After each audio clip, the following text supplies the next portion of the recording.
slight Kofoid, but as St. Davis proved last year, the Chili Bowl writes its own history, guys. Absolutely does. The storylines end up coming out and writing themselves in a lot of ways. We can talk and predict and look over the entirety of the field as much as we want to, but really just got to wait for it to play out on track, Chris. Yeah, you certainly do. And, we even saw a little bit last night with Emilio Hoover, I think shocking a lot of people, tying for high points going into the final race of the night. And unfortunately, it didn't work out for him in the feature. But the Chili Bowl, you never know what you're going to get. And the history books will continue to be written, of course, over the next week and, of course, the next several years to come. So with that, time to take a quick time out here on FloRacing. We'll be back as we get closer to Dirt Draft Hot Laps on Warren Cat qualifying night here on Flo. Welcome to our world. A world of dirt, drift, and dodging fate. A world where all of motorsport collides. A world of digging deep, of grit, glory, and bitter defeat. Inhabited by the strong, the fearless, the barely sane. Welcome to our world. Welcome to the world of NOS. Race fans, Dirt Draft is your #1 fantasy racing app. Play along with hundreds of events each year featuring the biggest stars in series and racing. Draft your team each race night and compete against hundreds of fans across the country. Or start your private league to battle your friends for the ultimate bragging rights. Accumulate points each race night and cash those points in for top prizes from the biggest brands. Sign up today and learn more at dirtdraft.com or download in Google Play or the App Store. Dirt Draft, your fantasy racing edge.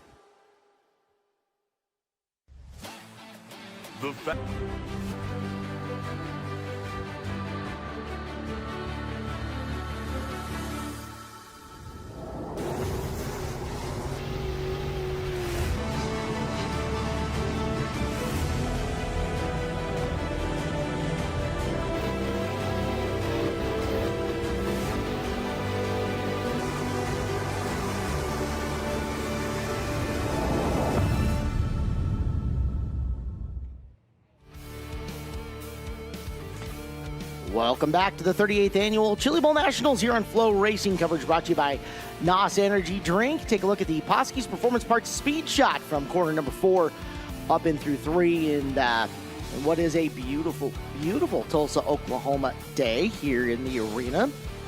We'll tell you about the weather here in just a little bit, although it's always consistent inside the building as we go. Caleb Hart and Chris Wilner with you. And we need to introduce the third member of our pit reporting staff here on the afternoon. Good afternoon and welcome into Earl Hoon Jr. Earl, how you doing upstairs, buddy? Well, we are moving right along here, about to kick off Warren Cat qualifying night, guys, and I'm about to step here with KTJ as, like I said, we're still waiting for cars to roll down the ramp for tonight's hot lap sessions, and I didn't mean to bother you. It looks like you're kind of relaxed here in this car, but I want to know, when do the butterflies start to set in for you as a driver? Right when you walk in this building on your qualifying night, or right now when you're starting stage for hot lap session? A little bit of both. Obviously there's undetermined things that, you got to draw.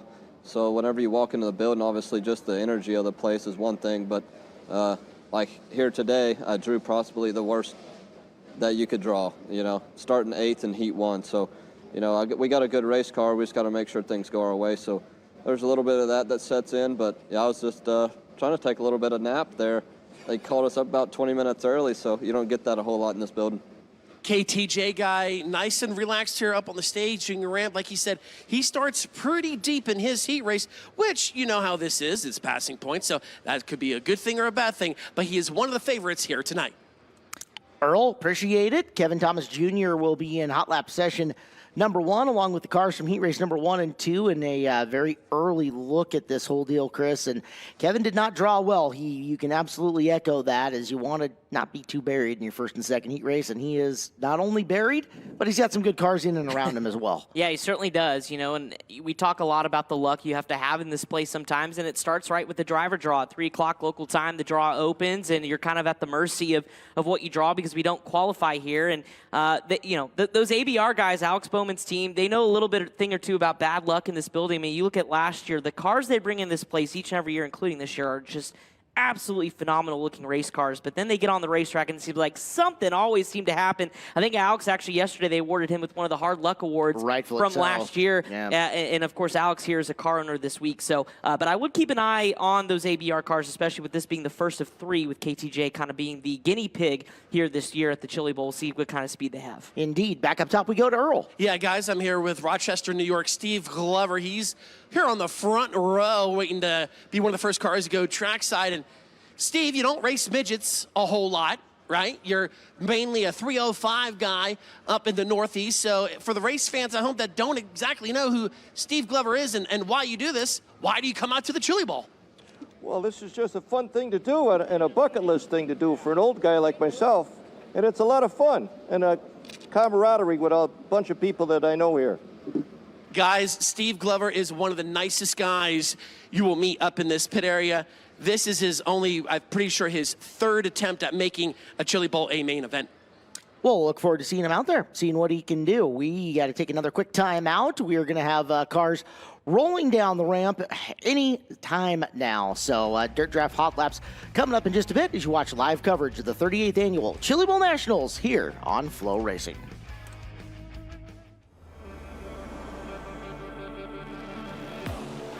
Ricky Stenhouse Jr. has won the Daytona 500. You spend thousands of hours on the road. Can he do it again?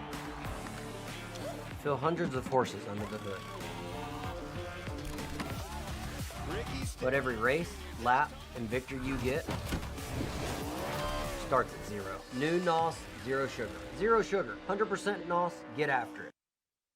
Dave Poske's Performance Parts has been serving the Ohio River Valley and racers from all across the country since 1978, and they are the home to Hoosier Tire, Ohio Valley, and Octane Race Products. Stop in and shop all of the nation's top brands, including Winners Performance, Willwood Brakes, Bill Stein Shocks, Hyperco Springs, Maxima Race Oils, Impact Safety Equipment, along with hundreds of others. You can also visit Dave Poske's Performance Parts online at Poske.com as we ship UPS and truck freight daily.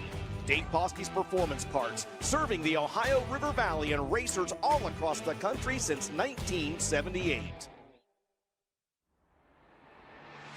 Did your motorsports program get turned upside down by an accident?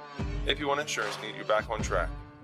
We cover every type of motorsports vehicle, from circle track racing, tractor pulling, and drag racing, to the toters and trailers that get you there.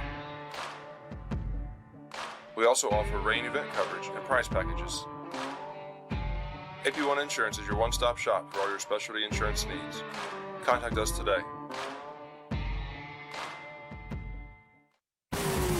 When it comes to magneto ignition performance, there's only one name that you can trust, and that's BR Motorsports Ignitioneering. Servicing the racing industry for over 30 years, our state-of-the-art Magneto Dyno Test Lab facility is equipped with the most technically advanced equipment available. And that's why crew chiefs like Paul Silva and Philip Dietz choose BR for all their ignition needs. To learn more, visit us at brpromag.com. Welcome back. Live coverage of the 38th Annual Chili Bowl Nationals continues here on FloRacing, presented by NOS Energy Drink. Some of the quick little highlights of everything that happened on Monday night leading us back in. That'll be a cool little feature that we roll out this afternoon as we are just about ready to roll cars down the ramp. NOS Energy Drink ramp cam up and functional and showing cars from heat race number 1 and heat race number 2 getting ready to come on down to test the surface and find out exactly where these drivers stand amongst their 70 total peers here over the course of the evening. Yeah, absolutely. And, you know, just kind of checking in with Chili Bowl Gravel, Brad Handler. Yes, Chili Bowl Gravel on Twitter or X or whatever you want to call it. Give him a follow. He gives everybody a good update on what the track surface is doing, and checked in with him a little bit earlier. He said the goal, obviously we saw how great of a racing surface we had a night ago. Expect more of the same, although there will be a little less moisture in the racetrack to start today, so we may see the water wagon make a few extra trips around over the course of the night, but I would expect to be status quo. We had that nice big old cushion. We had a little slick up to the curb. We had a really good bottom that stayed pretty consistent on the bottom if you could hit it right, and man, we just multi-groove racings from right off the bat. I mean, I would, expect, except for maybe Heat Race 1 yesterday, the rest of it was phenomenal. Considering all the movement that we saw in the main event with cars coming forward, going backwards, finding the line that worked for them, finding the racing groove in the correct condition, it was a fantastic night. And if we can do that every night this week, we are going to be absolutely 100% spoiled.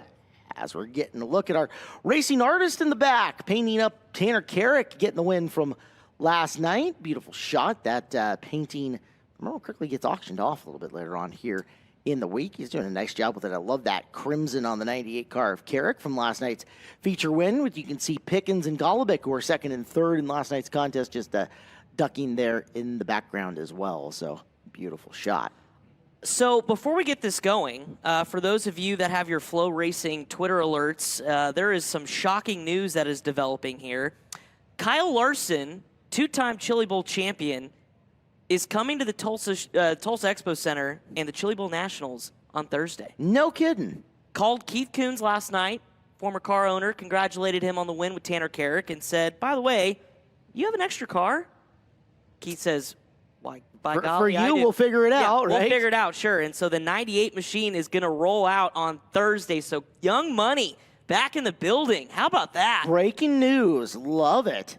That's going to make Thursday all kinds of fun. I mean, of course, we documented, Kyle out racing Votto and Wild West Shootout, last year and, of course, this year doing a phenomenal job. And, man, I mean, did anybody have this on their bingo card? Nope. I love it. Nope. Surprise Kyle Larson appearance from out of nowhere. That's fantastic. So, yeah, he'll go up against Tanner Thorson, Spencer Basin, Brady Bacon. I mean, that Thursday night just got real interesting. As if it wasn't must-see TV to begin with. Right? All right. Kyle Larson returning. Attaboy. To compete with the big boys. I'm stoked. Welcome back, Kyle. That will be very, very cool. Yep. Well, we've got business at hand to attend to first. Certainly just gave us a whole lot more intrigue coming for the rest of the weekend on Thursday night. So as you get a look at some of the cars staged here around the Expo, cars from Heat Races 1 and 2 will be involved here in session number 1. We should mention that it is a beautiful and lovely climate-controlled 67 degrees and with no wind here inside the Expo. No. Maybe a slight breeze being drafted up as these cars make hot laps around Expo Raceway. But other than that, it is picture perfect. And how about this? Hi, Tracy Hines. Yes, hello, Tracy Hines. I see you smiling. I do feel bad, though. There are some nasty storms going on the East Coast. We had the snow that happened for a lot of folks trying to get here earlier in the week and over the weekend. So thoughts to everybody out there braving the elements, but it is beautiful here inside the Expo. Now, the only place nicer in the world than inside of the Expo, where, by the way, outside 36 degrees with some winds and some clouds. It snowed a little bit this morning. Is going to be at the wonderful Visalia, California location of BR Motorsports, who brings us our weather here this afternoon. That's right. Thank you very much to BR for the quick weather update as engines are fired here for Hot Lap session number 1. Out on the racetrack, one of multiple 7s that'll be involved in this first couple of runs. That's Brandon Wisely's 7W. The 7T is Thomas Meserol, starting dead last in heat race number 2. So Timez in that blue, black, and pink number 7. To the inside of him, the high side tickler, greatest nickname in all of motorsports. The high side tickler, Kyle Strickler, was rolling around. There's your other 7, the white and black spike chassis house car of Jake Andriotti. Yeah, Jake was really impressive at the Tulsa Shootout about a week and a half ago running for Chase Briscoe, and told me he really loves running this 7S car. He looked really good on Sunday in hot laps in both sessions. Said he was really, really stoked about this opportunity and an opportunity to, hopefully lock the thing in tonight. So keep an eye on Jake. His career has been growing and getting better out on the West Coast. He's a staple with the Western States midgets out there, and you'll find him qualifying fast, winning main events as well. Yep. So keep your eye on Jake Andriotti. Talked a little bit about the Alex Bowman Racing cars, and there's Kevin Thomas Jr. in one of them. Yep. First of 3 to roll out, and this was a big pickup for Alex, I know for sure. Obviously, C.J. Leary and Jake Swanson have been perennial drivers behind the wheel of the ABR cars, but to get KTJ behind the wheel and just his vast experience just as a racer, not only in sprint cars, but a healthy dose of midgets over his career and successful runs at that. And If you want a guy that knows how to read a racetrack, KTJ's your guy. Yeah, he is known as the racetrack reader for sure. Nobody can figure out a surface better than he does. Rolling around in the 57 car, that's Landon Brooks. Landon Brooks made quite the name in California this year, running underneath the Tyner Hurst banner in some wing sprint car action in one of the beautiful Matt Wood Racing entries. So look for Landon to possibly do some good things. He's going off inside row number 2 here in these heat races. Riley Kreisel from Warsaw, Missouri, the former War Sprint champion, outside row 4, heat race 2. Not the greatest draw for him. He's got a tall task for sure. We'll see what kind of racetrack we get by heat race 2, but doesn't change that quickly. I mean, obviously it'll be a little bit better than heat race 1, but he'll have a tall task for sure as you take a look at the 121 of Steve Glover. We talked to him in the pre-race show with Earl. Says he likes to come out here to hang out with people he knows. And yeah, this is kind of the melting pot of the motorsports world. So a lot of friends, people you haven't seen in a long time, and gets to wheel a midget around the Expo Raceway. And there's a look at the 08 machine out of the Dave Mack Dalby Motorsports Group, Brock Barrett. Sharp looking ride for Barrett. They have quite a bit in terms of their fleet this year, the DMD group. About 6 to 7 cars. Yeah. I remember wandering by that stable earlier. A vast majority of talents behind the wheels of those cars for sure. 4G, Cole Garner, Sioux Falls, South Dakota. One of the Rosie's Raceland entries. We got 4 or 5 of those in the field this year as Jody Rosenboom has brought together a nice group of midgets to come compete here at the Chili Bowl. And of course, Zach Dahm, 47X. Zach going outside row number 2. In heat race number 2, good starting position for him. Let's see if he can put the Bondio car in the show once again. One of my favorite cars every year in the building is the Bondio machines. They're so iconic, but they're fast, very fast. Well, driver's starting to gas her up a little bit. You can see him peppering the throttles out and around as a nice looking group of spectators, crew members, interested parties. Chili Bowl champion, Tanner Thorson. In the red hat. Yep.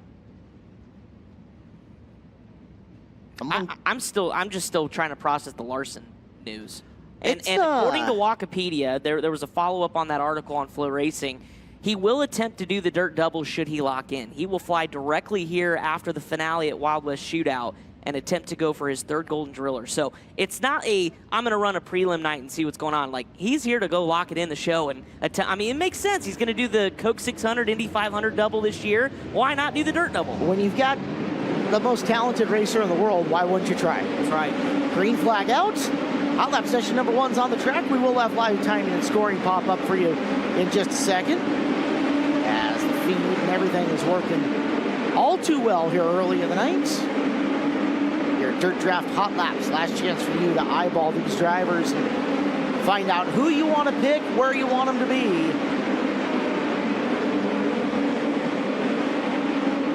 Timez trying to get through the corner on the 4G of Garner.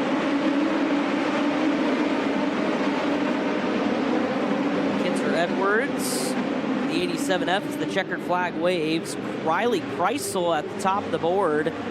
11.401. Dom, KTJ, Landon Brooks, Jake Andriotti, your top 5.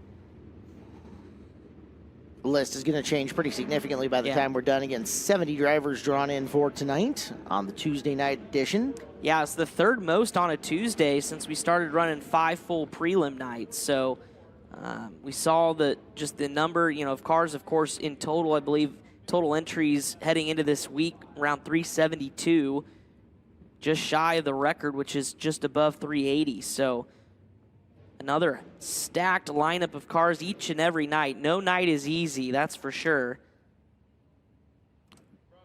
Talent from all over the world and guys that we don't even know about that are going to come up and surprise us over the course of the event.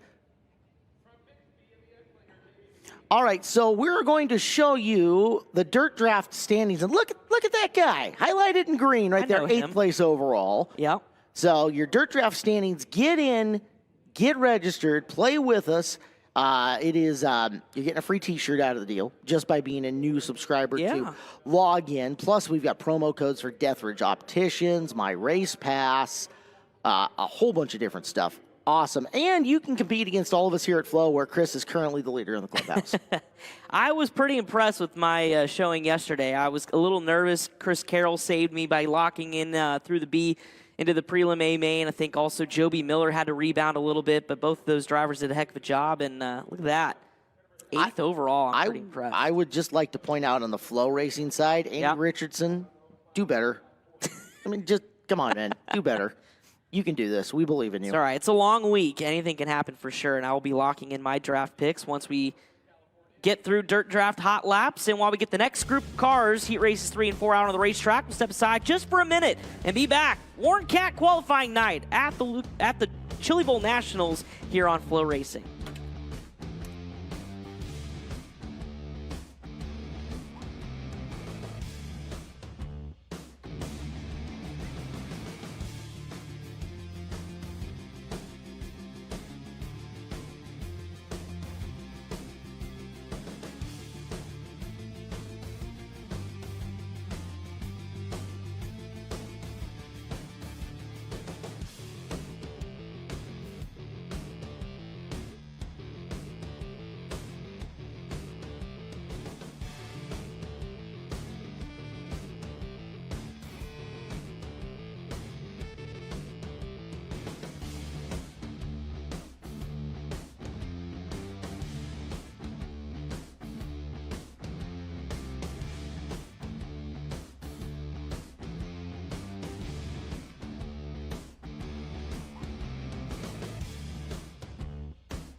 Cars from Heat Races number 3 and 4 down the ramp and onto the racetrack for our Dirt Draft Hot Laps here at the Chili Bowl Nationals. Chase McDermott, the car in the middle of your picture right now, got a lot of people talking about him and the moves that he made over the offseason, the move he's made here for the Chili Bowl. McDermott here, ready to run the 7U tonight in a good situation for him. We'll talk more about Chase in just a second, but we need to go up top to the K1 Race Gear interview and Connor Wade. Parker Price Miller begins Chili Bowl attempt number 10 here tonight. PPM, a new combination for you joining Dave Matt Dalby Motorsports. How do you feel like this duo will pair together? I feel like we've been pretty good. You know, Ken and them have always been pretty fast in this building, and they have really good equipment. So I felt pretty good on practice day, and just really looking forward to trying to get into my first Chili Bowl. Yeah, this will be 10 Chili Bowls for you. Hard to believe you've never made the Saturday night A-Main. What do you feel like the biggest thing you have to execute to get into that Saturday finale is? You know, just staying calm. I've been in a really good position before and just got excited and messed up, and also have had some bad luck here too. So I feel like I've always been pretty fast here, just has never really worked out in my favor. So hopefully this year changes. Like he said, Dave Matt Dalby Motorsports, no stranger to success in this building. A prelim win as late as last year. Thank you, Connor. Yeah, he's been close. Couple prelim top 10s. Saturday B main as far as he's gone, and hopefully a little extra good luck for him. He's my Airbnb roommate this week. All right. He didn't have any hot water in his, so I offered him my extra bedroom. So you're welcome, PPM. Hopefully it'll get you extra juice as you take a look at Nick Drake out on the racetrack, one of the Millbridge racers, Chili Bowl veteran in his own right. And thanks to his mom, by the way, brought us a little care package. It's Taco Tuesday. Much appreciated here. Take a peek out on the racetrack. That is Tommy Colburn's 1HD. You see rolling around the low groove. Colburn from New Berlin, Wisconsin. Saw him out making some laps of Port City on practice day last Thursday. Getting some seat time. Cody Brewer, Choctaw, Oklahoma native in the 96 with the 10 machine driving up underneath of Riker Pace out of Collinsville, Oklahoma. Mariah Eads, 71, poking her nose into the screen. Cousin Cameron. So how about that? Clinton Boyles and Cousin Cameron on the same prelim night. Ooh, could make Thanksgiving dinner a little bit weird, right?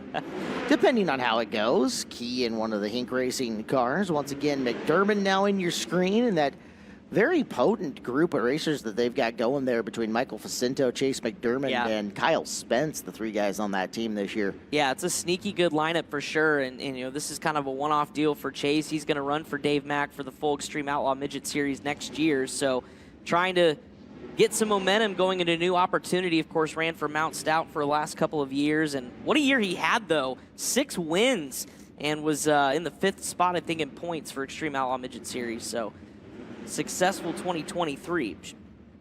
Veteran of the arena, Kevin Bayer in car number 91, the trail car in that picture, to the 14E of Joseph Ray IV out of Bartlett, Tennessee.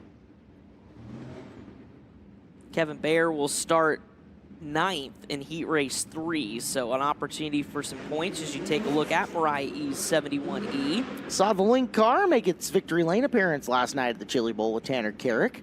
That's right. Lynch Machining and Geek that Coast new Motorsports. Yep, that new program that's taken off. Picked up its first win here in the arena yesterday. 25W out on the racetrack. Billy V. Yeah. Port Jervis, New York. Billy Van Wiegen. Also took a look at the 8K of KJ Snow riding for hard 8 round. Yep, KJ had a good shootout as well. All 4 A mains, although didn't quite finish where he wanted to, but 15 Tulsa Shootout A main starts. Still looking for his first Chili Bowl Nationals A main start as we got one headed up the ramp. Looks like the 1M of Caden McCreary having issues. Guy's being given a long time to put a little engine heat in them and roll whatever moisture is into the surface in as well, so 10 Chili Bowls for Nick. His brother Trevor last night, a rookie, 15 years of age, made his prelim A main directly through the qualifier. Finished, I think, 12th, so he'll be in the late afternoon, early evening program on Saturday. So Nick knows the kind of speeds behind the Troy Klein-owned 55D. Green lights are flashing on. Drivers will pick up speed. These are the drivers from heat races number 3 and 4 for Dirt Draft Hot Laps. Elijah Guile in that 13 Racecraft machine as everybody gets up to speed on a lockdown racetrack here early on night number 2 of the Chili Bowl.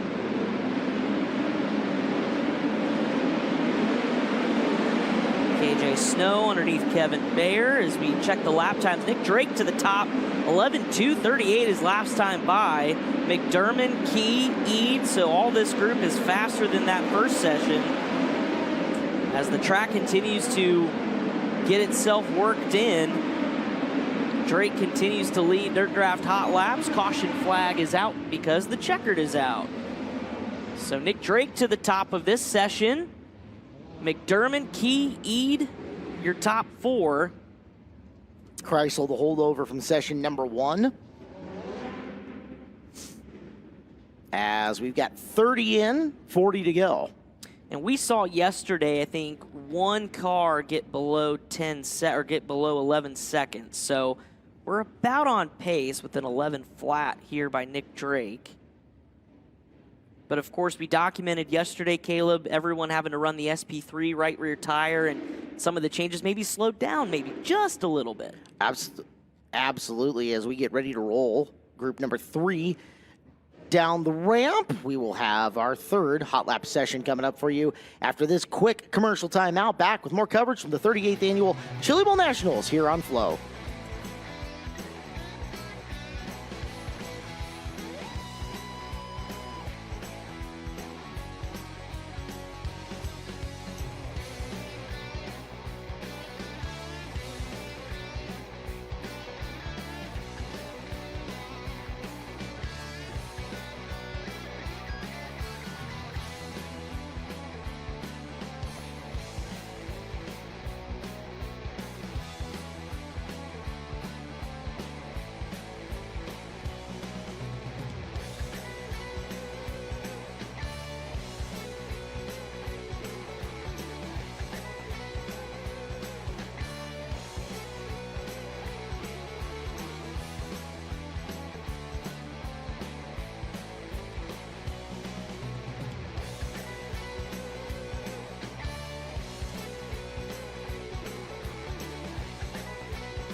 Welcome back to the Chili Bowl Nationals live on FloRacing, Tuesday edition of, we're in hot laps at the moment, the Dirt Draft Hot Laps. Caleb Hart, Chris Wilner, and Earl Hoon now up top with the update for us. Earl. Yeah, guys, you saw the Texan native, Kaden McCreary, come up, and I was looking at what changes the crew was making, and they were actually changing out to battery. Kaden said, I have no power at all. I have no electricity. The crew got some battery cables out, was checking the voltage, things like that, and noticed that they had a dead battery inside the car, so they were able to make the changes, and looks like he's going to go out in this hot lap session. All right, Earl, thank you very much. Random little things can go wrong, and that's just one example thereof, is getting a look at Tanner Holmes from the Pacific Northwest. Jacksonville, Oregon driver running for CB Industries tonight. Holmes kind of buried. He is going off 9th. At least it's in heat race number 5, but long road to hoe for Tanner here on tonight's program. Yeah, rookie last year. He was so good in a Saturday C after top 15 in his prelim night. As you look at Buddy Kofoid, all eyes will be on Buddy this year. Connor Way documented the heartbreak on his prelim night a year ago. Everybody picked him to not only win Tuesday, but probably be the favorite going into Saturday night, but he couldn't get out of a Saturday E after disaster struck in his prelim feature while leading. And we talked about it at the time. It had been so rare for leaders to be caught up in other drivers' messes. Yeah. It was random. They'd miss it by a little bit. You never saw random mechanical failure. Last year, it happened to Buddy Kofoid. It was the first time in a long time that one of those premier, top-of-the-card kind of guys got bit by somebody else's bug. Buddy coming back this year looking to be awfully strong. Just announced going World Outlaw Racing as of today. That's right. This morning, going to run the full schedule for Roth Enterprises. As you look at Joey Mancia, Chili Bowl rookie. We saw him at the Tulsa Shootout a week and a half ago, running for the Mount Stout Motorsports Group in that Spike Stand SR11X. Talk about a guy that had a weird week. Aaron Nida, as it was announced early in the week that the Binks-owned machine wouldn't be making the haul down from Michigan, so Nida had to find a new ride. He did with Chance Morton and the crew. He'll be in the 10M tonight. Yeah, I talked to him earlier this week, said he and Mark Daly and a bunch of folks were helping him out, making every phone call they could, and luckily that organization had a car available. As you look at the 3 machine, or the 3N of Jake Newman, New Berlin, Illinois. Former Power I champion out there. Always seems to have a very solid Chili Bowl run. The 44 car parading around on the racetrack. That is Colton Hardy. Hardy, clean looking 44 design. Former ASCS Southwest Region champion. Of course, we documented took a tumble last year, bent the frame.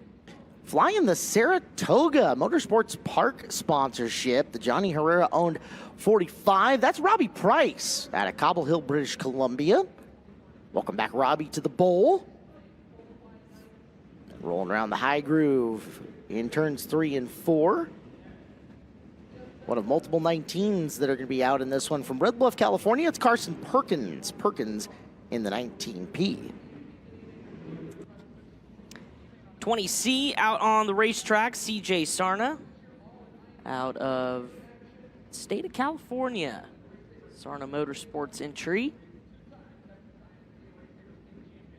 And Xavier Doney out there running the Sunoco colors here this week. Xavier in the 97X for Pat Odell. Popular dirt draft pick from the lineups that I have seen today. Doney getting a lot of love out there. Yeah, and he's got a pretty good starting spot as well. Guys who do not have great starting spots, Brant O'Banion going off 9th in heat race 6. Yellow and black 22, drivers coming up in speed. And we're underway with this 3rd hot lap session. George Liu. I'm sorry. Lux. I believe the O is silent is what I was told on that one. So he is in the 48. As green flag is out, let's see him get some laps at speed. Speaking of laps at speed, Buddy Kofoid right to the top of the speed chart.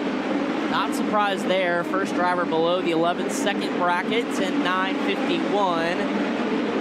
And Buddy racing maybe a little extra chip on his shoulder, as we talked about what happened last year. And of course, Keith Koontz already batting 1,000 in this building after winning last night with Tanner Carrick.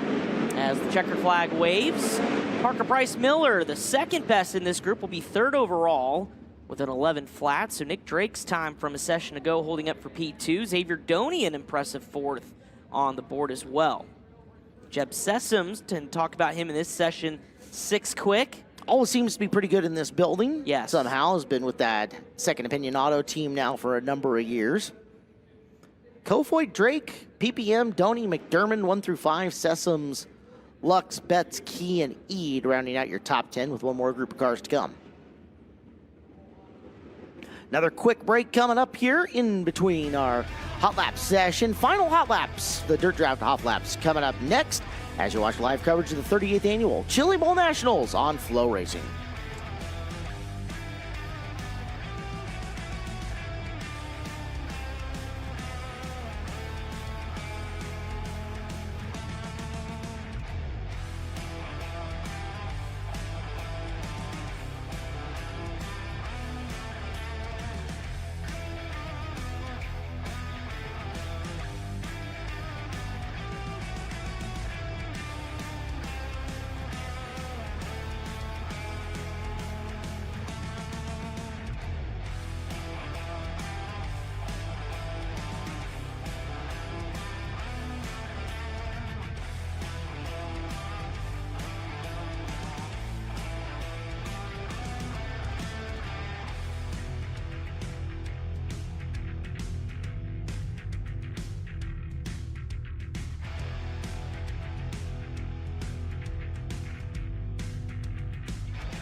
Live coverage of the 38th Annual Chili Bowl Nationals continues here from the Expo Raceway in the SageNet Center in Tulsa, Oklahoma, live on FloRacing. NOS Energy Drink fueling our coverage all week long as the final of the Dirt Draft Hot Laps are on track. If you missed it, top of the show, breaking news here on FloRacing as the week just got a whole heck of a lot more exciting, Chris. Yeah, it certainly did. Kyle Larson, 2-time Chili Bowl champ, will attempt the double as he files a surprise late Chili Bowl entry for Thursday night. It all came together this morning.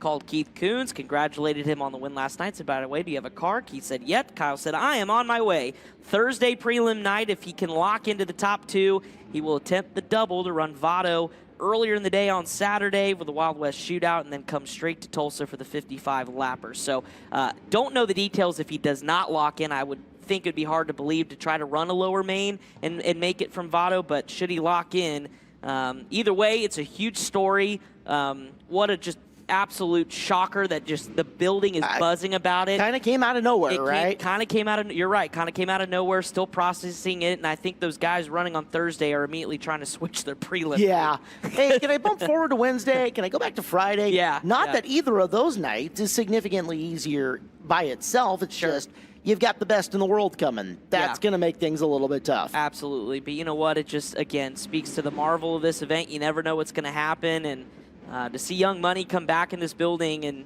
of course, I know the Chili Bowl, I haven't seen the numbers as far as sold out tickets, but I would have to imagine it's going to be sold out on Thursday for sure. Things just ratcheted up on Thursday night for sure, as we have got the final hot lap session on track with last year's Tuesday night winner, Hank Davis, who pulled the big-time shocker, looking to go back-to-back on a Tuesday night here. And I'll tell you what, that 29S looked really good on practice day. It did. And then likewise in the Race of Champions as well. Didn't have the finish he wanted, but qualified pretty well up front. And that car, both he and his teammate Timmy Buckwalter looked really snug around this racetrack. And especially if we get to the feature, what we saw last night, and Hank Davis is near the front, that bottom side, he'll be really good. There's our homie, Clinton Boyle, the 11B. Clinton Boyles, I should say, rolling around. Moved his night to Tuesday this year, so you'll pardon us if we're homers a little bit, but we are all rooting for Clinton because he's a heck of a race car driver, and if he wanted to go full-time on color commentary, he would be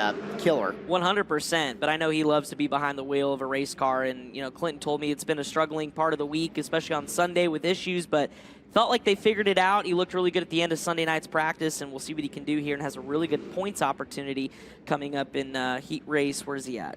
Number 7, going to start 4th. Yes, Jake Buback, the wing sprint car star, winner of the Javi Ostermiller Memorial up in Montana this past year with the ASCS Frontier region.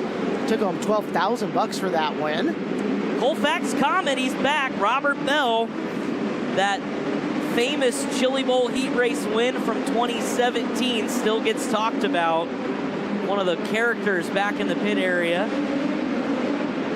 Lap times will quickly update here on our screen as you get a look at car number 6. Driven by Colin White. David Gravel out on the racetrack. That's the black, white, and blue number 58 car. Yeah, we know what kind of speed the Abacus team's had with Michael Pickett's running 3rd yesterday. Tyler Courtney 2nd in the Race of Champions as the checkered flag flies. And Clinton Boyles goes top of the board, 10.840.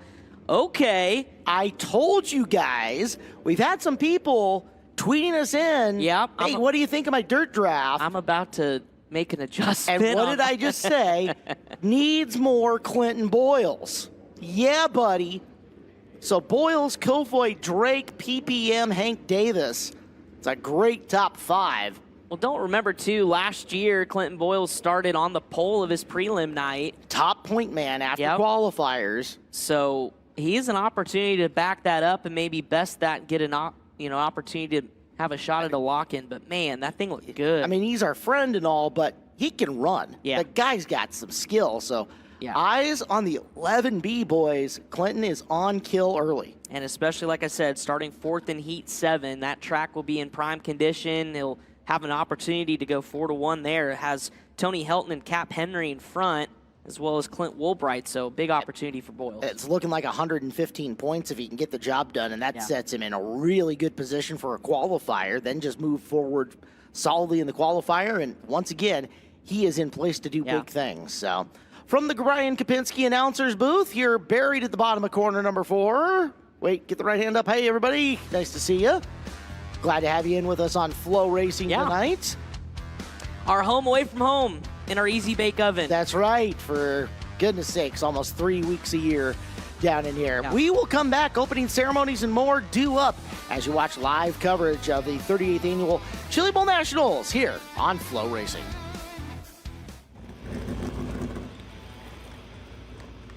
How'd I do? Great if you're not looking at the clock.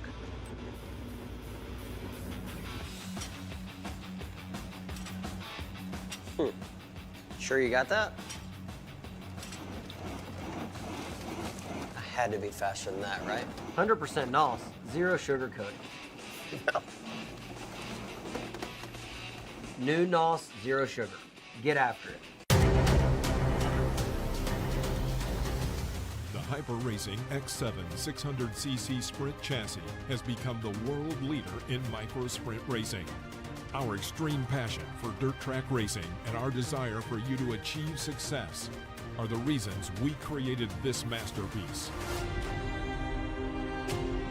Check out our X7 chassis kit configurator online at our new website at hyperracing.com.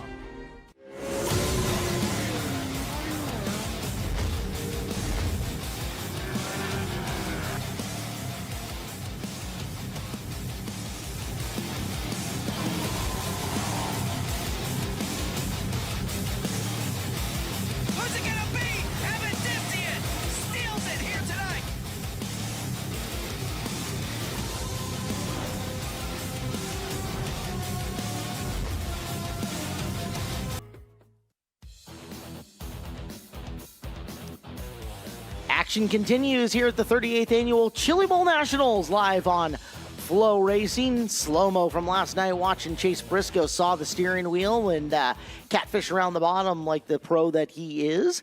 We need to go talk to a guy who can't imagine he'll be in the bottom on the top. He'll be wherever he needs to be. Let's go up top. Connor Wade has got Clinton Boyles. He's our guy, and I want to officially congratulate you, Clinton. You are the Tuesday night Chili Bowl hot lap winner. Going out late, breaking a little bit further into that 10-second bracket. Were you happy with how the car felt in the hot laps to this point?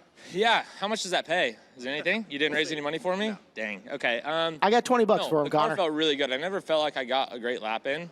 I just was kind of being cautious and careful. I knew we had a good piece, so just didn't need to force the issue. So I think we can be a little bit better. I'm sure some of the other guys probably feel the same way. So good start to the night. Go to this heat race, try to be probably a little bit better than we were right there. But if we can be that good, we'll be all right. You said you took a cautious approach to hot laps. Does that approach become a little bit more aggressive for the heat race, you think? Yeah, it definitely does. It's you just got to get through that and then get to the heat race and your mindset changes to do whatever it takes to get those couple spots. So start fourth in heat race 7. A 4-1 would be ideal. Obviously, I think it's doable. Hank Davis behind me will be really fast, so that'll be tough. But if we can hold him off, I'll feel pretty good. He was really good yesterday, so just kind of judge ourselves off him, I think. And if we can go Cap Henry, I'm sure he'll get a good jump. If we can run down Cap, pass him, and get the win, I'll be really happy. Caleb said he's got 20 bucks for you. I'll match that. I'll match that. And Wilner will match it too. But how about Clinton Boyles, quickest tonight in Dirt Draft Hot Laps on Tuesday night of the Chili Bowl? I've only lost $5 to him this year. What's another 20, right? Exactly. So, Clinton Boyles, quick time there in hot laps. We're all excited for it, and what is a fun field of drivers here on Tuesday night at the Chili Bowl Nationals. Last chance for you to lock in your dirt draft picks. Hopefully you're all doing exactly what I saw somebody else do and going through and making sure the 11B is in there. Yeah. No pressure or anything. Sometimes I like to do a double check during hot laps. That's why we have Dirt Draft Hot Laps, is to kind of get one final look at these drivers. But, get your picks locked in for sure. If you're a new subscriber, don't forget you win a free T-shirt as well for being a new subscriber. So if you have not done so yet, do it. It's addicting and a lot of fun. You get to play along with a lot of us here on the Flow Crew. Speaking of playing along with us, interacting with us, we'd love to know what you guys are thinking. We are going to have a special guest here in the booth after a little while. Not sure how long he's going to stick around, but we do have some extra insight coming on color commentary tonight. But in the interim, you can interact with either Chris or myself at Chris Wilner26, at Caleb Hart83. Caleb is with a K. Let us know where you're watching from. What do you think about the Kyle Larson news? Huge, kind of out of left field, as we are going to have Kyle here Thursday night competing on a prelim night. What in the world? And then all of a sudden, big pink monkey. Well, we had a real monkey in here for the shootout, you remember? That we did. BJ Gatewood had a monkey friend hanging out with him in the Gatewood Power Sports pit areas. And all right, cloth monkeys it is. So interact with us on Twitter or X or whatever you want to call it today, whatever the heck Elon's decided to name it for the time being. It's good by me. Again, at Chris Wilner26, at Caleb Hart83. Opening ceremonies are going to come up. They usually go off about 10 till the top of the hour. Following that, we will have heat races. There are 8 heat races coming. Those are going to be 8 laps. They are all going to be scoring points. We'll tell you what the point structure is here in just a couple of seconds, but that's what's coming up in the next few minutes. Coming up on FloRacing over the next 30 days, holy cow, more fun than you can shake a stick at between the Lucas Oil Late Model Series, the Short Track Super Series, Pro Drags going on at the Pro Superstars Shootout, the USAC Winter Games, the High Limit Sprint Cars kicking off year number 2, and Lucas Oil High Limit at the Golden Isles. FloRacing, come for the race, stay for the rush. Attaboy. Thank you. So, heat races coming up, 8 of them, 8 laps. Winning the heat race wins 100 points. If you win from the pole, get it from second, you get 105, third, 110, and so on and so forth. Drivers who make the top 40 in points will go into qualifiers. Everybody else who does not make the top 40 in points will go into the C main events. That'll come up after the heat races. We'll run the qualifiers after the C's. Qualifiers will determine who locks into the A's and who goes to the B's. Then we'll run B mains, 2 of them, A main event for 30 laps, and lock 2 into Saturday's show. Well, something pretty cool. Obviously, at the Chili Bowl, a lot of drivers run different onboard cameras and gives us different looks. But we had a pretty good vantage point with Cannon McIntosh. Take a look at his GoPro footage from last night. From the nose of the race car right down, so look at the incredible sense of speed that you're getting off of Cannon. Hello, Michael Pickens. Yeah. And that's not the only opportunity we'll see a car slide across the nose. I believe Wyndham comes across through here on a slider, but the sensation of speed, the quick reactions right there. Hello, Chris Wyndham. Just incredible car control, real, understanding not only what the racetrack's doing, but what other drivers are doing, anticipating different maneuvers. Trey Marcham making a cameo appearance there in the low groove for a second. Here's Cannon going way back down low. And look at all the speed he carried into the corner trying to get the slide in on Wyndham and get back to 5th. So just a little hiccup and an idea of some of the extra stuff that we're shooting here that doesn't necessarily make the live broadcast at the time, but very cool deal from the nose of the Cannon McIntosh car.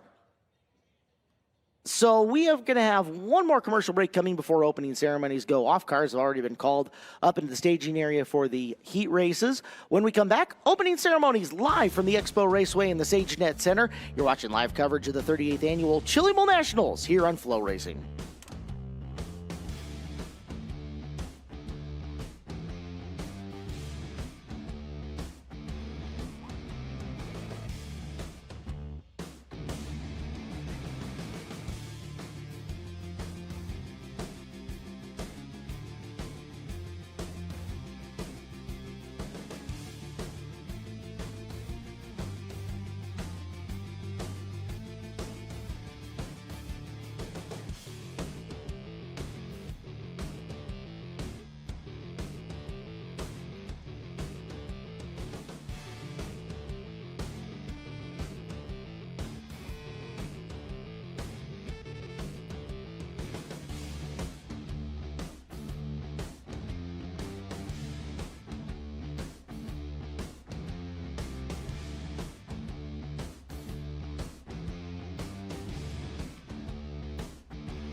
Welcome back to the 38th Annual Chili Bowl Nationals. Let's kick things down to the house for opening ceremonies. Joey Keith. Let us pray. Heavenly Father, we thank you for this day. Lord, you give us these days to enjoy and just help us not to take them for granted. What a great night of racing we have in store tonight. We had a great night last night, and tonight we're looking for the same thing. Safe races around this racetrack, safety for all of our safety officials and track officials and all these wonderful fans here tonight. Father, we thank you for the freedom that we have in this country, for all those who serve the greatest country in all the world. And Father, we thank you for the freedom that we have in you. And the greatest gift of all, Lord, is the gift of your Son, Jesus, who paid the price for all of us. Thank you, Lord, for your love, for your grace, and for your mercy. In Jesus' name, amen. Thank you, Joey. We ask you please stay standing. Gentlemen, remove your caps for the playing of the national anthem.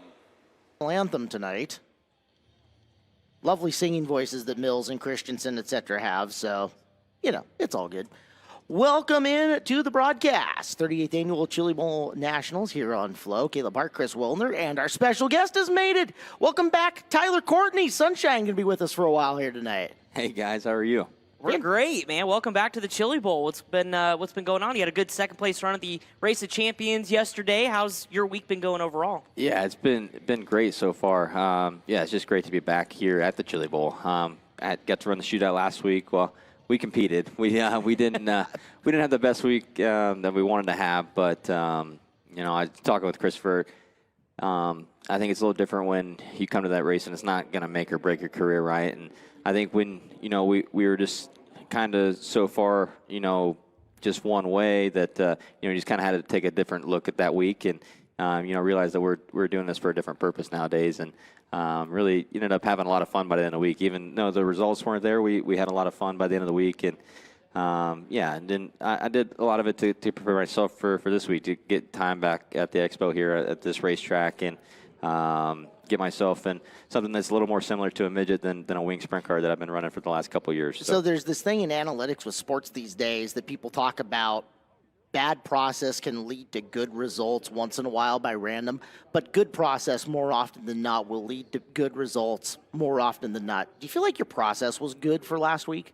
Yeah, I think we did everything the right way. I think we were just a little off with our race cars, and you know, it's something that, you know, me, Christopher, and Brian, we talked about, you know, throughout that week, and then, you know, since we left. Obviously, you know, I think when you have a week like that, you can't wait to come back next year, right? Sure. To keep working to get better. And like I talked about it a lot last week, or I guess it's a couple weeks ago now, but it's a race that means a lot to me. It's, you know, like if I go win the Tulsa shootout, I'm still gonna have a sprint car ride when I go home, right? Yep. But it's a race to me that means a lot, and, you know, I grew up coming to it as a kid, and it's a race that I'd like to, you know, knock off my bucket list, right, as a win. And this place is this race is the same way. Although this race, I think, can even take my career to another level if I walk out of here with a golden driller this weekend. Yeah, opportunities abound within the Expo Raceway on both weekends, both the shootout and, of course, Chili Bowl Nationals. But boy, the magnifying glass is awfully big this week. Yeah, absolutely. You know, there's not a lot going on really in the racing world right now. Obviously, there's stuff down under, but everything else is kind of, you know, there's nothing going on, right? So all eyes and motorsports are and really outside of motorsports are kind of focused on Tulsa, Oklahoma this week, and it's a time down here you can make a name for yourself or not make a name for yourself. So it's a big week for a lot of people, and you know, and then, like I think we've talked about it before. You guys talk about a lot. This is a time for a lot of these guys to come out here, and they can. You might not know his name when he comes on the track here, but by the end of the weekend, he could be a household name. Last year's Tuesday night winner being a prime example of that. 100%. Absolutely. Getting our first heat race out on the racetrack, why don't we take a look back yesterday and what your thoughts were outside of the Race of Champions, just how Monday night prelim went? I mean, what did you think of the track, the racing? I thought it was great. I think even Gravel and those guys, I think they took it on the chin a little bit last week with the track surface, but I think by Saturday night last week they had it in pretty good shape, and I would never want to do their job. It's a lot of hard work, and they put a lot of time and effort into this place, and it's pretty incredible to see what they do in a short amount of time, right? And I think last night I don't know how much better you can get it, really. Yeah. Race champions, we may have been just a little one lane around the top, but I think that race champions made the Monday night feature and the rest of that night pretty damn good. And I thought the feature last night was incredible. Teaming up with Abacus this year in their midget program, obviously national champions with Logan Seavey. How's it been working with Brent Cox, that whole group? Yeah, they're a great group of guys. They're based in Indy too, so just kind of a natural fit. And I met Brent before he was even a car owner. He was a fan himself, and obviously they had a successful season. And with Logan having his prior commitments to the Swindell team, and yeah, it just kind of worked out to where, I could go get in a proven car. Obviously with us, kind of taking our sole focus to Sprint Car Racing and Clausen Marshall, opened me up to go, look for stuff, and just kind of worked out to go run for them. And I'm happy, man. They've got a great team over there, and really good equipment. So, and it's very similar to what I ran at Clausen Marshall with Spike, Stanton SR11, CSI shocks, and so yeah, it's been a great fit so far, and obviously we showed some speed last night. We still got some work to do to catch and beat the 39, but they're on top of it right now. You've at least got a good place to start from, though. Yeah, absolutely. So, and we learned some stuff with Pickens last night. We got gravel tonight to kind of learn some more, and hopefully I get to be the beneficiary of all the knowledge. Well, settle in. We got a fun night of racing coming up. Heat race number 1 is on the track with Josh Most and Kyle Bielman in the 31, Cole Gardner and Kinzer Edwards in row number 2, Steve Glover and Brendan Wisely in row number 3, Jake Andriotti, KT, Kevin Thomas Jr., and Chad Winfrey making up your 9 cars. Going 8 laps here in heat race number 1 for night number 2 of the Chili Bowl. Stoked to have you guys in with us. Opportunity for the first points of the night. Again, 100 points to win off the pole. 105 if you win from second, 110 from third, etc. and so on back. A lot of eyes are going to be in row number 4 with Andriotti and KT starting back there. The question is, are they going to have room to move? Are they going to have time to move in a what is usually questionable-ish first heat race? We'll find out how it works out. It's usually really good or really bad. We'll find out. Lights are out. First heat race of Warren Cat qualifying night is underway. Bielman goes bouncing tires, ends up slipping 7 spots there on the initial start. That's excellent news for Josh Most, who's trying to lead on lap number 1. Most has got the lead. Garner, Edwards, Andriotti, and KT moving up the field quite quickly. Andriotti, the all-white with black number 7. Kevin Thomas Jr. following him in the black, pink, and blue number 55 as they're rolling up on position number 2, looking to move forward. Yeah, not afraid to try the top was KTJ there a little bit just to see what was up there. Andriotti starting to move up toward the middle of the racetrack. They're just trying to find a way right now around Kinzer Edwards. I wonder if Andriotti's car looks 3 lanes wide to Kevin Thomas, because he's been all over the racetrack here in the first 2 laps that he's tried to follow him. Andriotti follows into the middle in turn number 1. Coming after Kinzer Edwards, right off the right rear tire. Tucks it back down into the bottom. Thomas Jr. looking for path to get around him as well. As we continue to watch the battle second, third, and fourth. Now, we're already coming down to 2 to go, so Andriotti and KTJ better find a way around Edwards here in a hurry. Kevin Thomas Jr. poked his nose to the outside. He'll fire one to the inside here, but again, Edwards just doing what he needs to do, trying to hang on to the second spot. How aggressive is Andriotti going to be here? White flag is out. One more time around. Andriotti shooting the bottom there on Edwards as the door opened up. Your win will go to Most. 100 points off the pole. He'll get the job done. Andriotti comes from 7th to 2nd. KT goes 8 to 3 here in the opening going. So 7 to 2 worth 118. 8 to 3 worth 111 as we got some good point scores early on here in heat race number 1. Yeah, that's about as good as you can ask for being in the first heat race. Yeah.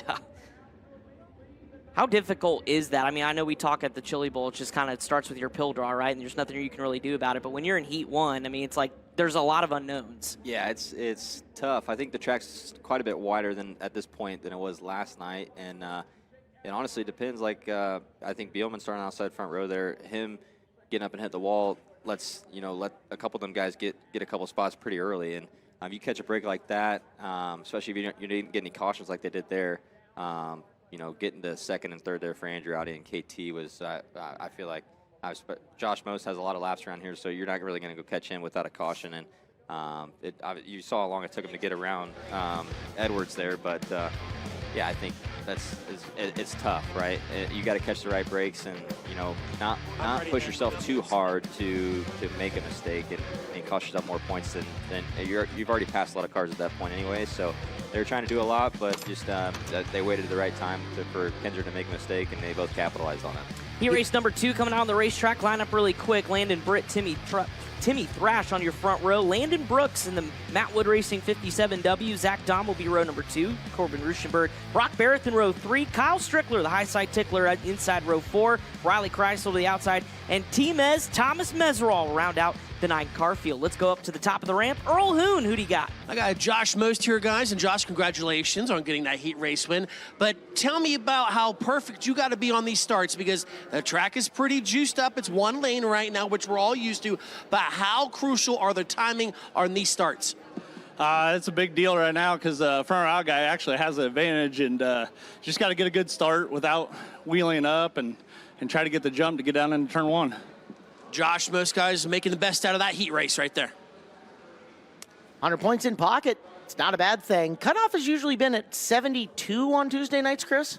Yeah, the average over the last couple of years has been 72. We saw 70 yesterday on Cummins qualifying night. So if you're around that benchmark, you should be okay. But of course, anything can happen when it comes to, you know, kind of some of the movers and shakers. But, you know, yesterday we saw a couple 6-to-1s in Emilio Hoover and Cannon McIntosh. So still pretty early, but I would say if you're around that 70, 72 mark, should be pretty close to make that top 40. Here with heat race number 2, when we got to look at it, and there was a lot of drivers that people were wanting in their dirt drafts, etc., for their fantasy purposes. However, you ended up with a big pile of them here in this second heat race. Somebody's going to come forward. Unfortunately, somebody's going to have to finish last, and there's going to be a lot of names here that can do either one in this. As you take a look at Zach Dahm. Dahm from the outside of row number 2 in this heat race. There's a look at the 57 of Landon Brooks inside row number 2, so it's going to be him and Dahm. No, a lot of people were interested to watch Ruschenberg in the 26. Strickler making his midget debut. Kreisel and Meserol tucked at the back of the pack. There's just a lot of good quality drivers and cars here in this one, and they can't all win it. Yeah, that's for sure. And even the rookies, like you mentioned, Corbin Ruschenberg, have been really talented in the outdoor season, so wouldn't be surprised if that translates here as they come around. Should see the one to go this time by, but Landon Britt on your front row. Timmy Thrash fields good equipment. That guy usually has pretty good stuff. So I just like his name. Hey, it's a good racing name, right? Great racing name. I think I almost picked my pool solely on his name. Thrash running Wing 360 stuff around Mississippi, Arkansas, Oklahoma there for a couple of years. Worked closely with Aaron Reitzel. Bought a lot of Reitzel's personal stuff before he went on. So guy will spend money to field good race cars. Let's see if he can do it from the outside of row number 1. And he's got a really good takeoff as he'll lead the field into the first turn. Textbook right there from your outside pole sitter, Timmy Thrash. As you look at Landon Brooks down at the inside, gonna knife his way through, and all the way up the hill goes Thrash. He'll lose a couple positions. Here comes Zach Dahm in the Bondio 47. Ruschenberg got smart, tucked in, and followed Brooks in through. So it's Brooks, Ruschenberg. Now Dahm in the 3rd spot as Thrash trying to hang on and keep Britt off him. Kyle Strickler, the mover of the guys from the back of the field, trying to put her underneath Britt, couldn't get the job done. Now Brock Barrett with opportunity. Timo is just trying to figure out where he needs to go here. He's going to put the 7X on the outside, try to catch these guys stacking up on the bottom. He'll get 1, and it looks like he may get 2 going to turn 3. That's Barrett on the inside trying to follow Kyle Strickler here through. As we're all now up into position number 7. Needs a few more before this is done, and still has to play a little bit of defense on Barrett down on the bottom side. Meserol trying to hang the MF1 way up and around, following Strickler through 1 and 2 with 3 laps to go, but they are stacked up to where if Thomas can get another 1, he might be able to get 2 with it as we come in 2 to go. Strickler trying to work on Timmy Thrash right here, and that's kind of bringing this whole train into the mix. Your top 3 pulling away as now Timez goes top shelf in 3 and 4. He'll pick off Strickler. Can he get 1 more? Now they're side by side up ahead. Good job by Thomas to get down to at least get Thrash, and he might get Strickler here at the end. He does as well, so Meserol saves his run and gets to 4th by the end of it. Landon Brooks walks the dog. Corbin Ruschenberg, Zach Dahm 2 and 3, Meserol and Strickler 4 and 5. So Brooks is going to pick up 110 for the win there. Ruschenberg 5-2, and that's worth 108. And then your next mover, Dom, ends up 4-3. That's not much. Meserol 9-4 is worth 104. So through 2, 118 for Jake Andriotti, unofficially leading in terms of looking at the top 40 in points. As you take a look, heat race number 3 getting pushed out on the racetrack. Another 8 laps the distance. Claude Estes the third. Tommy Colburn will be your front row. Chase McDermott, awfully quick in hot laps, will start inside of row 2 outside Mariah Eade in the 71E. Cody Brewer, Cody Jessup in row 3. Billy Van Wiegen Jr. in row 4 with KJ Snow on the outside, and of course Kevin Bayer rounding out the 9-car field. We will go up top. We have got a K1 Race Gear interview with Connor Wade. Landon Brooks dominates heat race number 2 tonight. Welcome to Chili Bowl heat race victory lane, Landon, and looked really good, able to separate yourself from the rest of the field right there. What was the key to that?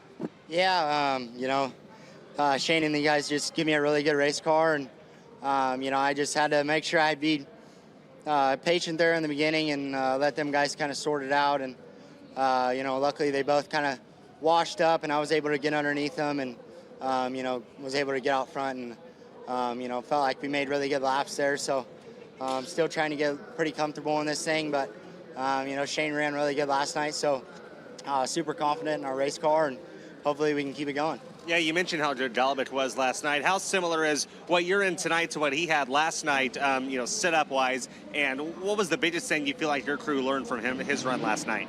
I think we're just trying to learn this tire is the biggest thing. They don't run midgets at all, so they're not very familiar with it. But, they're figuring it out really quick. And I think, setup and everything's pretty much the same. So we're still trying to learn on this tire. And, each night we're going to get better and better with each car. All right, Landon Brooks, former Outlaw Kart champion on the West Coast, coming to the Chili Bowl for the 2nd time, 18th on his prelim last year, and a chance to be much better here in year 2. All right, Connor, thank you. Once again, got Tyler Courtney here in the FloRacing booth, and Tyler, you're making your return here to the Chili Bowl, but quite a bit of breaking news this morning with Kyle Larson coming back on Thursday. What are your thoughts of that? Yeah, I texted him because I didn't have any idea about it, but yeah. He said I didn't know anything about it until about 3 hours ago. He said he didn't think about it until last night. Just I think a couple of scheduling things kind of worked out for him to be able to do it. And I haven't texted him back, but he said something about having to run top 2. So I don't know if that means if he doesn't lock in on Thursday that he's not going to come back for Saturday or not. And I don't want to say want to say or not say that he's. I would assume it'd be tough with the schedule out there in Vado. Yeah. So. I'm not quite sure, but I think for the event, it's great for him to be back. And, I know he loves this race as much as everything else. Obviously, I think some of the media stuff kind of got blown out of proportion and whatnot, but I think at the end of the day, he still loves the Chili Bowl, and it'd be great to have him back here on Thursday. We'll talk more about Kyle as the night continues to war on. Meanwhile, heat race number 3, front row, Claude Estes right next to Tommy Colburn. We're green.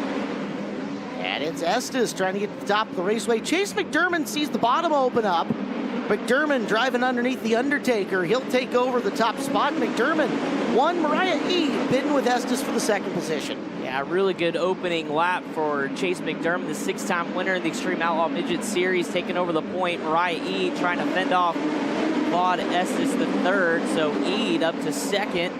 KJ Snow already up to 5th. You see him work to the inside of Cody Brewer, now up to 4th. It's 8-4 already for Snow. Nice points coming for KJ and more points available. Now 8-3 as he sneaks underneath Estes down the front straightaway and he'll get away from him out of turn number 2 just before halfway here in this heat race. McDermott, Eade, you're looking at Snow, who is 3rd in the 8 car, 4th the 116 of Estes, Brewer 5th in the 96.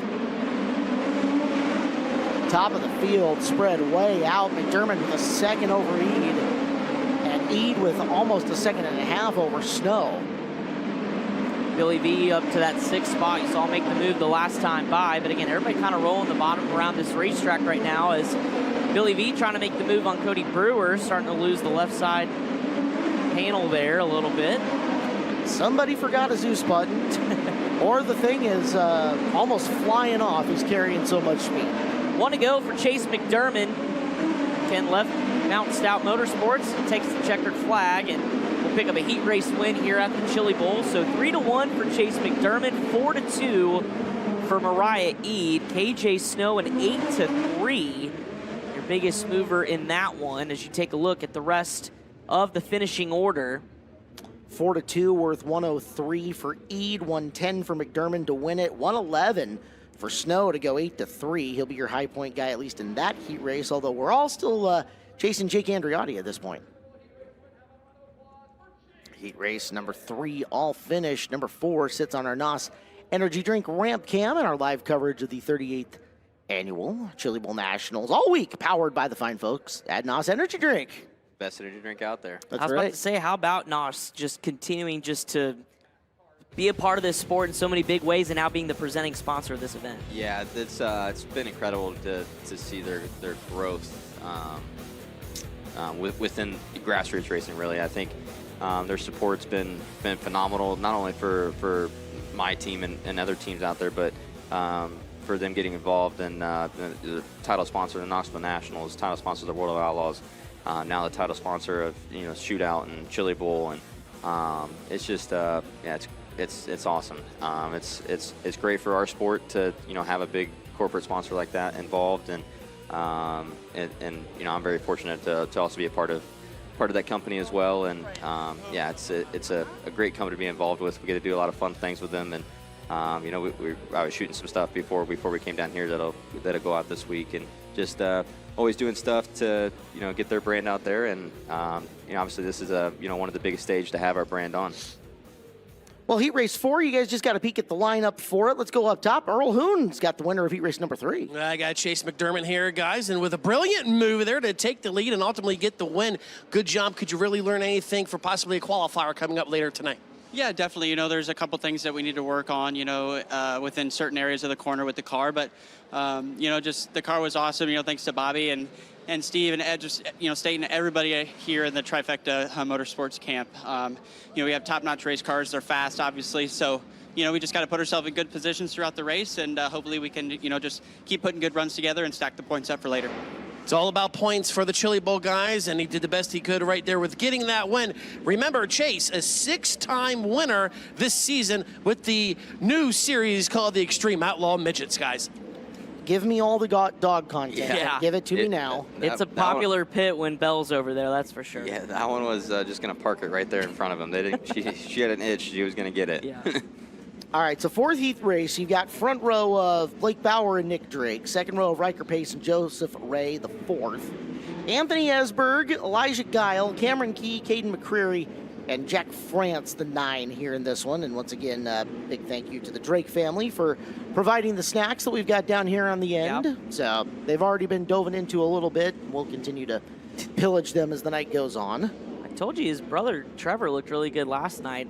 First ever Chili Bowl, locking into his prelim A main, finishing 12th. You know more of the history on Nick. Background, what he's doing now, what's on the Nick Drake agenda? Gosh, what doesn't he do? I mean, he's an accomplished, welder, machinist as well back in North Carolina, and, even had some NASCAR experience with K&N back in the day, back 2016, 2017, but he's a dad of 2 now, so that's pretty much his full-time job at this point, but tries to race as much as he can, and he's always good in this building. It just always seems like there's bad luck, so let's see what happens. That's the expo. Yeah, sometimes you have to manifest your own luck at this place, absolutely. Right? So the cars are locked in. More points on the line here at the halfway point of our heat races on Warren Cat qualifying night here at the expo. We're off the turn. Green is out, and Drake has got the nose on him. Going down the front straightaway and into turn number 1. Drake leads him through 1 and 2 on a good start. Yeah, wasted no time as you take a look at Cameron Key in that Kelly Hinkstone 21, trying to catch back up to the 10 of Riker Pace. Lap 1 to Nick Drake, Bauer, Pace, Key, Esberg, your top 5, as there goes Cameron Key on the bottom, and 3 and 4 makes the move up to 3rd. Key getting ready to go sprint car racing this year with Blake Cook, Northwest car owner who's moved to Iowa and showing out real well here at the Chili Bowl. He's made a good run up to 3rd. See if he can catch the rest of that pack. Meanwhile, physicality aplenty in for positions 5 through 9 on your screen right now. Oh, they're all just stacked up behind Anthony Esberg trying to find a way around. He's not giving up on the bottom, but that's stacking up everybody from 5th on back. Elijah Guile back there. Oh, contacted around goes the 14E of Joseph Ray, the 4th. Collected in that as well, Cade McCreary in the 1M. Watching Jack France in the 22G try to make some moves. France from the United Kingdom, one of the Great Britain stable of drivers that's come over to contest this race, and looking awfully good. I was almost about to move up into 5th. However, we're going to stop the ticker at lap number 4. Go back to that as the completed lap. So we'll be halfway home when we get back to action. Drake, Bauer, Key, Pace, Esberg, France, Guile, and then the 2 cars that spun out in some order. Tyler, you talked a little bit about running the shootout, just kind of getting laps in this building. I know nothing probably translates, but what do you learn when you run the shootout and get those extra laps coming into the Chili Bowl? I think, yeah, it's just laps, really. And obviously, it's the same racetrack. They change it up a little bit, but just getting a feel for this place again was kind of my goal going into it. And, you know, just, you know, I think anytime you take a little bit of time off from a place, it's good to come back and just kind of get your bearings back with you and, yeah, just learn it. And usually sometimes track wear is a little bit the same, so just kind of, you know, getting to notice what they do to the track throughout the night and, yeah, go from there. But obviously it's a midget's quite a bit different than a micro, but at the end of the day, it's still the same racetrack, so getting any kind of laps, I would compare it to, like, we try to hit Knoxville as many times as we can throughout the year just to get laps for, you know, the biggest race of the year. Lights are out, coming back to green. It'll be a 4-lap dash to the finish here in heat race number 4. It's been all Nick Drake from the outside pole, and so lead him back with the green flag. Drake, Bauer, and Key into turn number 1 and 2. The race is what was a 1.3-second lead for Drake. Bauer had half a second on Key, and now Key all over him as Elijah Guile has to make the big save coming out of the corner with 3 to go. Stay green here, coming to 2 to go. We'll see if Cameron Key can find a way around Bowser here. Poked his nose to the inside, and Blake up the hill and out of trouble and out of sorts. He'll come to a stop, bringing out the caution flag. Stalled her out as he got up and moving there through the corner, and for Blake Bauer, disastrous as he's going to go all the way to the back of the pack after starting on the pole of this 1 to 9 means back of the C main. Not ideal. No, very bad. Jack France to a stop in the 22 as well. France had not really recovered after that restart as he was running dead last in the field also. So Bauer and France to the back, and another huge spot for Key, who now looking at it 7 to 2. He would currently be in line. He'd be tied, wouldn't he? 118, you're correct. Yeah, but then but Andrew ought to get the tiebreaker for early heat race, right? Either way, yeah, starting good 6th in the second qualifier is a really good spot to be. Back up and running, should see a green light checker restart here. Now Key a chance, if he can figure out his way around Drake here in this last quarter mile or so, to be high point man, at least for the time being. One more lap, although Drake looking awfully good in front of this field. Key making a little momentum, enough to drive in deep into turn 3, but not enough to pull side by side, and Drake will get the victory. Drake, Key, Pace, McCreary, Guile, Bauer recovers to 6th, and then Esberg. So again, 118 for Key, ties him at the moment. Up at high point, Nick Drake with 105 there. Riker pace 3 to 3, not a gigantic run of mention. Is look out, Joseph Ray the 4th. Right front is going to need some serious repairs on that race car. Yep, that's for sure. A little post-checkered, or coming to the checkered festivities. And your lower radius rod is not supposed to arc above the upper radius rod on the right-hand side. That is very bad. It is not ideal. And he'll take the ride back up to the pit area. So through 4 heat races, 118 the mark to beat between Jake Andriotti and Cameron Key. As you take a look at the NOS Energy Drink ramp cam, heat race number 5 getting ready to roll onto the racetrack. And before we get those cars onto the speedway, let's go back up to the top of the ramp. A K1 interview with Connor Wade. Nick Drake was pretty high up on the speed charts in hot laps earlier tonight. Now a dominant heat race win in heat number 4. Nick, the 55D has looked good so far tonight, going back to hot laps and now the heat race. Can you make some noise tonight, you think? I hope so. I think we're due for one here. I've been at it a long time, and it'd be nice to have finally one go our way. What's your approach going to be for the qualifier? Just see where it puts us. I think it'll be decent in points. I just had to survive that one, make no mistakes. So hopefully if we start, I don't know, somewhere in the invert, stay there, go forward, we'll lock ourselves in tonight and see what we can do from there. All right, Nick Drake's best prelim finish at the Chili Bowl 10th 2 years ago. Thanks, Connor. K1 Race Gear interview as cars on the speedway for heat race number 5. And starting grid rolling out for us. Take a look. Row number 1, David Camfield Sr. and Parker Price Miller. Row number 2, Troy Betts and CJ Sarna. Colton Hardy and Andy Paker in row number 3. Robbie Price and Darren Nida in row number 4. And Tanner Holmes hanging out at the back in row number 5. A little Northwest and West Coast flavor in this one towards the back. Center of the country represented up front. And there is a look at Tanner Holmes, which if you guys just want a pile of content about what a race night looks like and what the life of a racer kind of looks like from a guy who's on the ascent at the moment, Tanner Holmes' YouTube is something to watch. For sure. Yeah, it's incredible, you know, the power of social media now and all these different ways that, you know, we get to look behind the scenes. I know, you know, drivers, teams, you know, series, the way the content creation is now, you get a really cool look at kind of the behind the scenes. I think of David Gravel, too, and his kind of video series as well, some of the stuff you get to see. Robbie Price, schedule going to look a little bit different from him this year. No longer partnered up with Sides Motorsports.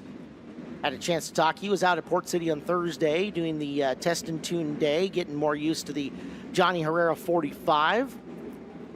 Was asked, what's your schedule going to look like? He says, it'll be all over the place. We'll see. He's got a lot of opportunities for him. His dad, Randy, funds a really solid operation no matter what it is that Robbie ends up doing, whether he wants to play on the dirt. Very successful pavement winged racer up there as well. So never know where you're going to see Robbie coming up here in 2024, but whatever it is, he should be competitive. PPM in that Dave McDalby Motorsports entry. Talked to him at the beginning of the show. A couple wins this year. It's been all over the place as well. Saw him with High Limit, and it's been, of course, starts the World of Outlaws as well, back in the sprint car next season.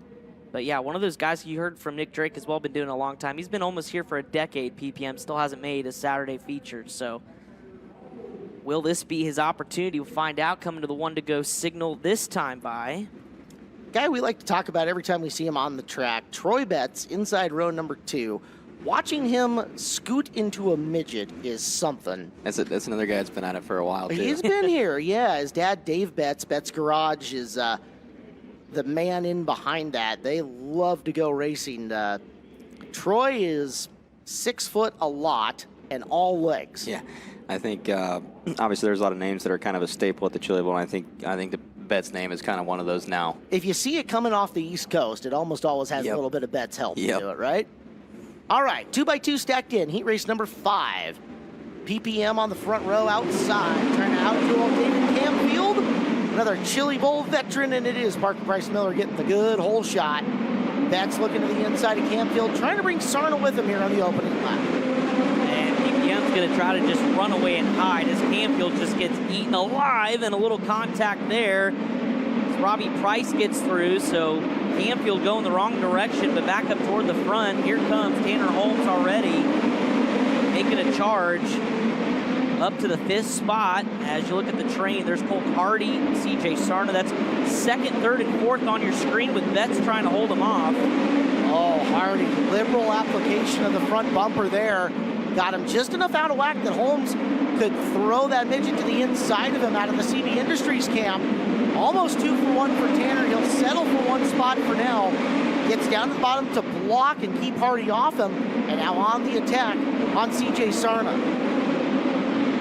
Oh, man, another shot in the shorts from Hardy on Holmes. Tanner's smart enough to know that 9-4 is pretty good right here. Yeah. One more spot would do him a lot of good, but he's got to keep Hardy off of him. He'll look to the inside, coming off of 4. Sarna arcs the car in a little bit of wide contact, chain reaction, and it's Hardy facing the wrong way with the caution out. All right. He just got done saying 9-4 was going to be good enough, and he almost put himself in a really bad spot there. Certainly got interesting as we get Colton Hardy's car turned back around. Tyler, what are you noticing about this racetrack, kind of where it's at right now? You know, I said it looked wider in the first heat from where it was the beginning of the night last night, but it hasn't really got much wider since then. But there's also no real curve building, right? But it's, you know, it's getting a little chunky up there, and it's real fluffy above it. So you can't. It's a fine line of where you're going to run, and you know, hopefully your car is set up where you're not going to get too tight as well when you're trying to go around those guys. But it's hard when you're trying to maneuver some guys right rear and also not get too tight up there at the same time. Ibach instant replay, and fortunately for Colton Hardy, nowhere to go, but you can see Tanner almost forcing the issue just a little bit. But we'll get a restart here. It'll be a 2-lap sprint to the finish. PPM and Betts 1 and 2, Sarna 2nd, Holmes 3rd. Nida moves to the 5th position with Price, Pake, Camfield, and then Hardy finishing out the string. 2 to go. 2nd, 3rd, 4th on back is when the battle has been. Orange cone out on the front straightaway. Everybody avoids it. We're back to action. Once again, kind of stacking up there in the 2nd, 3rd, and 4th positions. It allows Nida to come in for a run. 1 to go. Nida going to use the tire to move Holmes. Holmes going to lose a 2nd spot coming out of the corner to Price. As we run to the checkered, disastrous last lap for Holmes. And well played for Darren Nida, who Nida goes 8-4 with that run. Sarna only +1 spot, Betts +1 spot, PPM +1 for the 105-pointer. Nida 8-4 is good for 99. And Price started in the 7th spot, 7-5 for him. Not massively notable, but above your traditional cut line for the qualifier at 82 points. So should see him in a qualifier as well. Tells you how quickly things could change in a hurry. Holmes looked like had a really massive points afternoon, and a little bit of aggression in heat race 5. As you take a look at the lineup for heat race number 6, this is 6 of 8. Jeb Sessoms in the second opinion entry on the pole. Outside of him, Jake Newman out of Illinois. Then George Lux and Jack Berger making up row number 2. Carson Perkins, Xavier Doney in row 3. There's Buddy Kofoid, will be inside of row 4. Joey Amantia, the Chili Bowl rookie, to his outside, and Branto Banyan, your 9th and final starter. May not be loaded with national names, but there's a lot of good race car drivers here in this heat race. So Kofoid, 2nd quickest in our hot laps here tonight, is surrounded by good equipment, good cars. He's going to have to be on point to end up weaving through. We know that's got the car speed. Now things are going to have to break right for Buddy. We'll see if that happens in just a couple of seconds as we've got a K1 Race Gear interview with Earl Hoon. Yeah, I got the law firm Parker Price Miller here, and congratulations on getting that heat race, sir. But I was listening on this conversation you were having with your crew here, and you tried something there after that caution flag, and you said you actually wanted to push it to the limit and to see what this car really has. Explain. Yeah, I just I'm a sprint car guy, so all week or Sunday and earlier today, I'm just trying to get used to the car and just certain things that these midgets require, and I felt really comfortable those first 6 laps until the caution, and I felt like it was time to let her eat, and we were really good. Car is really, really nice, and I can run it really hard. So that's the first part of the night, and we'll move on to the qualifier. Any major changes that you're going to have to make to this machine for your qualifier coming up later this evening? I would have to just keep watching the track. Always it's going to slicken off. It's got a little bit of character, like little holes and stuff, so you can use those to your advantage. But, we got a really fast car right now, so just, a lot of thanks to Cannon and Hayden and Steve back at the trailer for, for getting this thing ready and mint right now. Parker Price Miller, guys, pushing the car to the max. By the way, that would be his 3rd heat race win in his Chili Bowl career. Thank you, Earl. You heard him, had to drive it pretty hard, and Tyler, you have to kind of wheel these midgets a lot harder than maybe you would think. Yeah, and that's where I kind of found myself in the middle part of that race last night, especially when Logan got out front, how hard you can actually push him. And, obviously, I last time I ran a midget was in November of 22, so full year and change. Yeah, so just getting back in the swing of things and learning how hard you can actually run these things. And they're a little bit different than when I ran them, like that style of car and stuff. But yeah, I think it was a good idea for Parker to go and knew he was in a good spot to go and find out how hard he can actually push that thing for later in the night. You had mentioned you have got a very similar package in this Abacus team, Spike, Stanton SR11, and at CSI Shocks, right? One big difference is going to be the tire, where you guys used to run SB2s versus SB3s. Did you notice anything about the tire right away? Yeah, compared to the RD stuff that we used to run in here, you definitely slide quite a bit more, especially later in the night when you're sliding to the fence to get to the cushion. You got to wait on a little bit, especially early in the run when the tire's not hot because it's harder, so it takes a little bit longer to get heat in it. So I feel like once we get heat in it, it's not too much different, but definitely early in the runs, and especially these heat races when the track's like this, you don't get a lot of tire heat. We're green flag off the corner here in our 6th heat race. And off the front, outside row number 1, that's Jake Newman looking to get away from this field.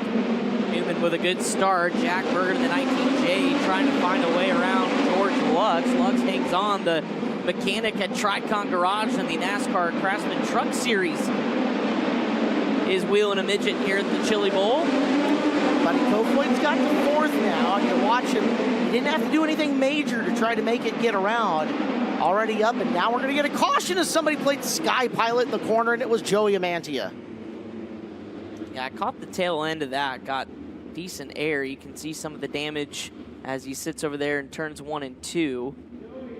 Manti, I believe, going full-time USAC sprint car racing this year. Yeah, I think he kind of had a little coming out party during sprint week, I believe it was, or SmackDown, one of the two. And yeah, I think big move for him and his team. I think it's a family team to take the next step and go full-time USAC racing. Running under the USAC East Coast banner last year in the Wingless 360 competition that you see Kurt Michael and the family working their way out to. We're going to have to work on the fence a little bit. We got Nybox Springs replay first and foremost, and let's see how it all happened here in turn number 1. Oh, there is a wreck that you can almost say is stereotypical here at this place, where you can't say that they misjudged it, but just it's a left front to a right rear getting into the corner, and the right rear always wins. Yeah. A lot of damage down there, Brian Ward. Yeah, it's really not as significant as it seems. I mean, it got the oil tank, the header here, but front end all seems intact, and even the rear end, all the torsion arms and stops, everything looks intact and good to go. Nerf bar, tire, and then whatever they need to adjust on that engine package right there. But I think that car can be turned around pretty quick. We'll see it back on the track later tonight. That is the one thing I've always found pretty impressive. Midgets are pretty resilient when it comes to crashing. It's but then also at the same time, Kyle Jones's night was done in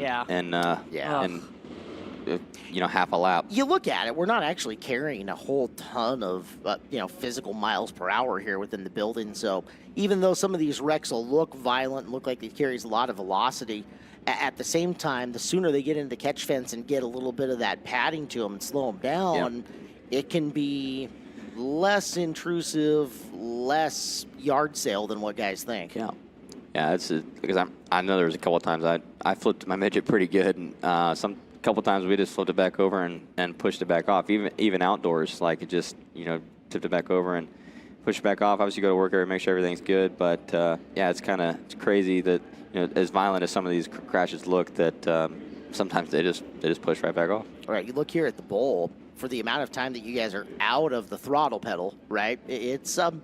It's just not.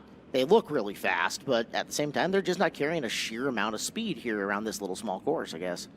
We're going to take a timeout. We're doing some fence repair. We'll be back with the conclusion of heat race number 6 coming up in just a little bit. This is the 38th annual Chili Bowl Nationals live on FloRacing.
Welcome back. Our live coverage of the 38th annual Chili Bowl Nationals here at the Expo Raceway on FloRacing, ready to go back to action here in heat race number 6.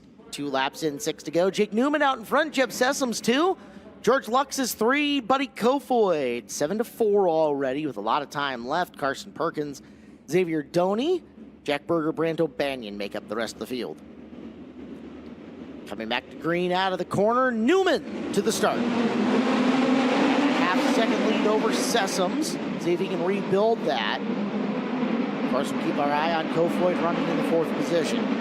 7-4, looking for 3rd already as Buddy knifed his way through George Lux to take over the spot. As you see now, Berger trying to knife his way through. He does as well. So Lux going the wrong direction. Here comes Buddy Kofoid. Jeff Sessoms, you got company. As Kofoid will ride right in the tire tracks, trying to keep that car pointed low. He'll poke his nose up high to open the entry to turns 3 and 4, and he'll get right up underneath. And now 7-2 for Buddy Kofoid. Did what he had to do. You don't want to spend more than about a lap getting around any of these guys. And with a little bit of time to try to track down Newman, 2 to go. Newman and Kofoid, the gap between them is 0.769 seconds. We'll see the white flag the next time around. Kofoid was 0.3 faster last time by, but it's not going to matter as coming off of turn 4, white flag's out. He may have one opportunity in 3 and 4. Really good set of corners here. Final time down the back straightaway, 3 and 4. Newman trying to keep a hold of the lead. He does. He'll win heat race number 6. 7-2 for Buddy Kofoid. 3rd driver now tied at 118 up at the top of the points chart. So Kofoid doing his job. Newman 105 from the outside of the front row. Sessoms, unfortunately, from the pole back to 3rd. That'll hurt him. Carson Perkins 5-4. George Lux backed her up. So yeah, your big story on points there is Buddy Kofoid. As 6 of 8 heat races are done, and number 7 is stacked up, and it's one that we've had circled just for a little bit. Your quick timer in hot lapping goes outside row number 2. Cap Henry and Tony Helton start in the front row of this one. Clint Woolbright and Clinton Boyles in row number 2. Scout Spraggins and Hank Davis in row number 3. Brandon Maddox and Brayton Lynch, Spraggins in row number 3. Maddox and Lynch in row number 4. Last year's prelim night winner, Hank Davis, going outside row number 3. Boyles outside row 2. The versatile and talented Cap Henry from the pole should be the 3 guys that most eyes are going to be on here on this one, Chris. Yeah, absolutely. And, you know, we saw top 5 hot lap speed out of your defending prelim winner in Hank Davis, but obviously Clint Boyles, leader in the clubhouse on that deal, so we owe him some money. And you're right, Cap Henry, you never know what he could do as well. And speaking of Cap, running your brother's Ramco Speed Shop car, good fleet of cars, and Chris Carroll had a good run yesterday as well. Yeah, they had a great run last night. Yeah, I remember a few years ago when I think CMR, we brought 8 or 10 cars, and we've always been parked next to them, and they were laughing at us for bringing 8 or 10 cars, and now I think they brought 7 of them themselves this year. So it's kind of funny how the tables have turned, and but no, it's they've been slowly building a good program over there with it's him and his father-in-law Kevin, and a couple other partners that they have, and they're slowly building some really good race cars. They won a USAC race this year with Zach Dahm, and it's been cool to watch the progression. Well, we need to kick things up top. K1 Race Gear interview with Connor Wade. Jake Newman looked great in heat race number 6. Jake, a heat race win for you. The first 2 laps, the 2 was really keeping it really close to you, but after the yellow, you were able to kind of drive away. Did you do anything different there on that restart and after it? No, I was just trying to keep it clean and not mess up. And there in 3, we hit the rut and bottomed out a little bit. Then allowed Buddy to catch us, but hopefully we can get the car to where it doesn't do that, and we'll be better in the qualifier. Haven't been in a midget very much this year. Do you feel pretty comfortable with what you and the Odells have brought to the Chili Bowl? A lot more comfortable than I have in the past. All right, Jake Newman, the former Power I champ, 2-time Chili Bowl A main starter, gets a heat race win. Good to see Jake back and suffered that scary crash in the high limit sprint car opener at Lakeside, man. That was frightening at best. Yeah. Took a couple weeks and got back and had a pretty good season as well, running some 410 sprint cars and stuff out in the Midwest. Top 10 at DuQuoin a couple of weeks ago in the midget. So, not necessarily the million-dollar question here. We've heard Clinton reference start of his prelim feature last year a couple of times. Yeah. How much do you think that's still lingering in his head?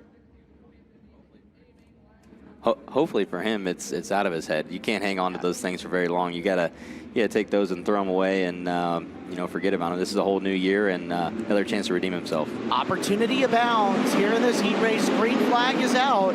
And there goes Boyles to the bottom, already picking off second, but we're going to get a restart as unfortunately outside row number 1, Tony Helton's around, and actually that'll benefit Clinton even more because forward a row you go, and your point structure is based off the drop of the initial green flag. So even though Clinton's going outside row 1 now, he's going to be credited for starting 4th in this race. That's a big benefit to everybody in the outside row Absolutely. here in this heat. Yeah. He had a good look for the lead as well before the caution came out. As you take a look at the IBOC instant replay. Top side of the racetrack, looped it around, and everybody got through. Nice driving by Brayton Lynch, barely kissed him with the left front. I think the guy that benefits the most is Hank Davis. He had a really bad start there off of 4. Obviously, I think he would probably be good enough to make up some ground there, but he gets another redo here to just do it a little bit better than the last time. I mean, you've already been gifted 6-4. Yep. Drive up and around the 80 car there of Woodbright, you're 6-3 right off the bat. And then if you can pick off Cap or Clinton, It's a no really good heat disrespect race. intended to Woodbright, but at the same time, he's a prelim night winner. absolutely. So, 2x2, ready to go. Second try at getting this up and moving. Outside row just got themselves a gift. Cap Henry gonna have to go to work on the inside, holding off Clinton Boyles as they roll out of corner number 4. Start looks good. Green lights are on around the facility. Outside lane, going to town. Boyles and Davis 1 and 2. Henry gonna have to settle into 3rd and try to get Haig back on the bottom of the racetrack. This is exactly what Clint was talking about when he talked to Connor Wade at the top of the show, is that want to get out front because he knows Hank Davis is fast behind him. Can he hold him off? That's the biggest question. There's some of the character of the racetrack that some of these drivers have talked about. It is not completely smooth sailing all the way around the expo at the moment. Yeah. It's got some character to it for sure. You even seen Cap Henry a little bit of a hop as well. There's comes Brayton Lynch in that 4th spot. So Brayton Lynch picked up a couple of positions as Boyles continues to lead Hank Davis. Lynch, one of those guys, has shown some consistent speed. Just needs the consistency of laps and avoiding the big one. As he's duking it out with Cap. Cap, hiccups on the top side of the speedway coming off of 4. Lynch back into the 3rd spot. Yellow lights on. Caution out on the speedway, and that's Helton again. I think that's up the ramp, right? Champ. Yep. Drivers meeting during the week saying 2 dead on tracks and you are done. So should be headed off the racetrack. Halfway point of this, lap times, Boyles has got the best by about 1/10 of a second over Davis, and they are clearly up and above. Henry looking for some car speed still, a couple of tenths off of them. Brayton Lynch has been down to the low 11.8s at the moment as well, so Lynch is there. Again, just going to have to find some consistency as far as putting laps together and not making the big mistake goes. Lynch was fighting there with Cap Henry as well, and 8-4, looking for 8-3. So the driver in the 1K at Springfield, Illinois, of course, grandson of team owner Rusty Coons in that 1K. Coming down to 4 laps to go. Heat race number 7 of 8 back underway. Clinton kind of gets in the middle, brings it back off the bottom, make sure that Davis doesn't drive underneath him. Coming through the corner, Davis going to go up to the high side of 3 and 4, almost up to the back bumper of Boyles to challenge him. They'll roll into turn number 1. Boyles now working to get away from Davis. Same line through 3 and 4 for both of them, although Boyles exits a little bit wider. As we're down to just 2 laps left. Clinton just ran his best lap of the race the last time by, so The 11B getting stronger as they roll to the white flag. Yeah, he's got that stealth hooked up, has the stand power underneath, and Clinton Boyles is on his way to a really good start. Yet another prelim night. He'll win heat race number 7 over Hank Davis. Cap Henry holds off Brayton Lynch, and Brandon Maddox took home 5th on that final lap. And you can see Clinton Boyles pretty happy about that one. Let's take a look at the finishing order. So Boyles, 115 points for him and 113 for Davis. They're going to be right up there, third row of a qualifier, depending on what the final heat race looks like here. Henry 1-3. Still qualifier scoring, though, about 83 points for him. Brayton Lynch coming 8-4. Lock him in for 99. We'll see him in a qualifier as well. One more heat race here on prelim night number 2 at the Chili Bowl. John Klabundy and AJ Bender are on the front row. Jory Hughes and David Gravel in row number 2. The legendary Colfax Comet, Robert Bell, inside row number 3. Justin Zimmerman in row number next to him. Jake Bubak and Colin White making up the 8 cars, 4 rows, going for 8 laps and more points here in this one. a lot of you checking in on social media. Appreciate you tuning in live here on FloRacing. Broadcast presented by NOS Energy Drink as we go back to the top of the ramp in a K1 Race Gear interview with Earl. Clinton Boyles' night just keeps getting better and better. You were fastest over on high laps. Now you got this heat race win. But we were just talking, the track got some character out there. How difficult is that when you have to run through some holes to see what kind of changes you need to make for this qualifier coming up? For a fat guy like me and a midget, it's pretty tough. It likes to bounce around a lot. So I made some adjustments on the car underneath that yellow and got better. So just got to do a better job of keeping up with the race car as far as the track goes from the jump. You know, can't afford to be a little bit off there for a couple laps and hope you get a yellow to make adjustments. So crew chief's got to do a better job, which unfortunately is me also. But can't thank, Scott, Hunter, my dad, everybody that's, busting their butt behind me to help me out, keep me calm, do whatever I need to do to be good. And yeah, I should be okay in a qualifier. There's been a lot of big runs. So we'll just see, try to be a little bit better there. Is tonight the night you can park in a victory lane on your qualifying night? If I can do my job, it might be. So I don't know. We got a long way to go. Qualifier's up first, then we'll worry about the feature. Clinton Boyles, guys, night just keeps getting better. Scoping the Baby Shark helmet painted by Clem. Good deal there. I think it's good luck. Appreciate you not trying to sing the song, because then that would get stuck in my head. That'd be not good. It's already in your head, and you know it. It is now. Yeah. Do. All right, speed shot from Poske's Performance Parts. They're looking in through 4 and in through 3. Not doing any track work, so I'm not sure exactly what the delay is that we've got going on. Cars are on the track, staged and ready to go. Final heat race, and teammate David Gravel from Abacus Racing is out here in this one. Tyler, I mean, what are you looking to see from David here in these coming up 8 laps? I think he seems to be a little bit more apt to be aggressive this year. I think he's tired of being in the B main. I think he's made one show, so he's excited for the opportunity that we have. I think he knows we have some pretty good cars this week, and he's excited, and I think look for him to be decently aggressive here. I think 4-1 obviously puts you in a really good spot for qualifiers, and he's got to do that. So we'll see what he can do. As you're going to watch his car rolling around the track, is there anything mechanically that you're going to be looking for? Just to see how it reacts to different parts of the racetrack. I think he's going to have to move around a little bit here. But yeah, I don't know. I just watch and see, and because I think it's pretty identical to what I'm going to have on my car, tomorrow, and kind of based on what we've had last night with Pickens, and we'll see. They made a couple changes from Michael's car last night to tonight, just to see if we can keep getting a little bit better. And I think if those changes don't work, obviously we can always go back to what we did have. So we'll see. Are all 3 cars rolling Spike, Stanton SR11, CSA shocks on them? Same package in all 3 cars. Okay. I'm assuming a little bit of tinkering on each shock package based on driver preference between the 3 of you guys. Yeah, right? I would imagine so. I think we've all been pretty similar. I think David's had a little bit different stuff than me and Michael, just based off our midget experience versus David's. And but yeah, other than that, everything's pretty identical. And Yeah, I think like Michael ran the car that Logan ran all season outdoors. I think my car, I think they may ran a couple times, but it kind of just sat at the shop. And then David's car, I think, was Logan's backup all year. So all of them are all three very, very similar cars. I think obviously every car is, I think, a little bit different, even if you say they're the same. But even if they come off the same jig, sometimes they're all a little bit different, right? But yeah, be excited to watch David tonight and see what he can do.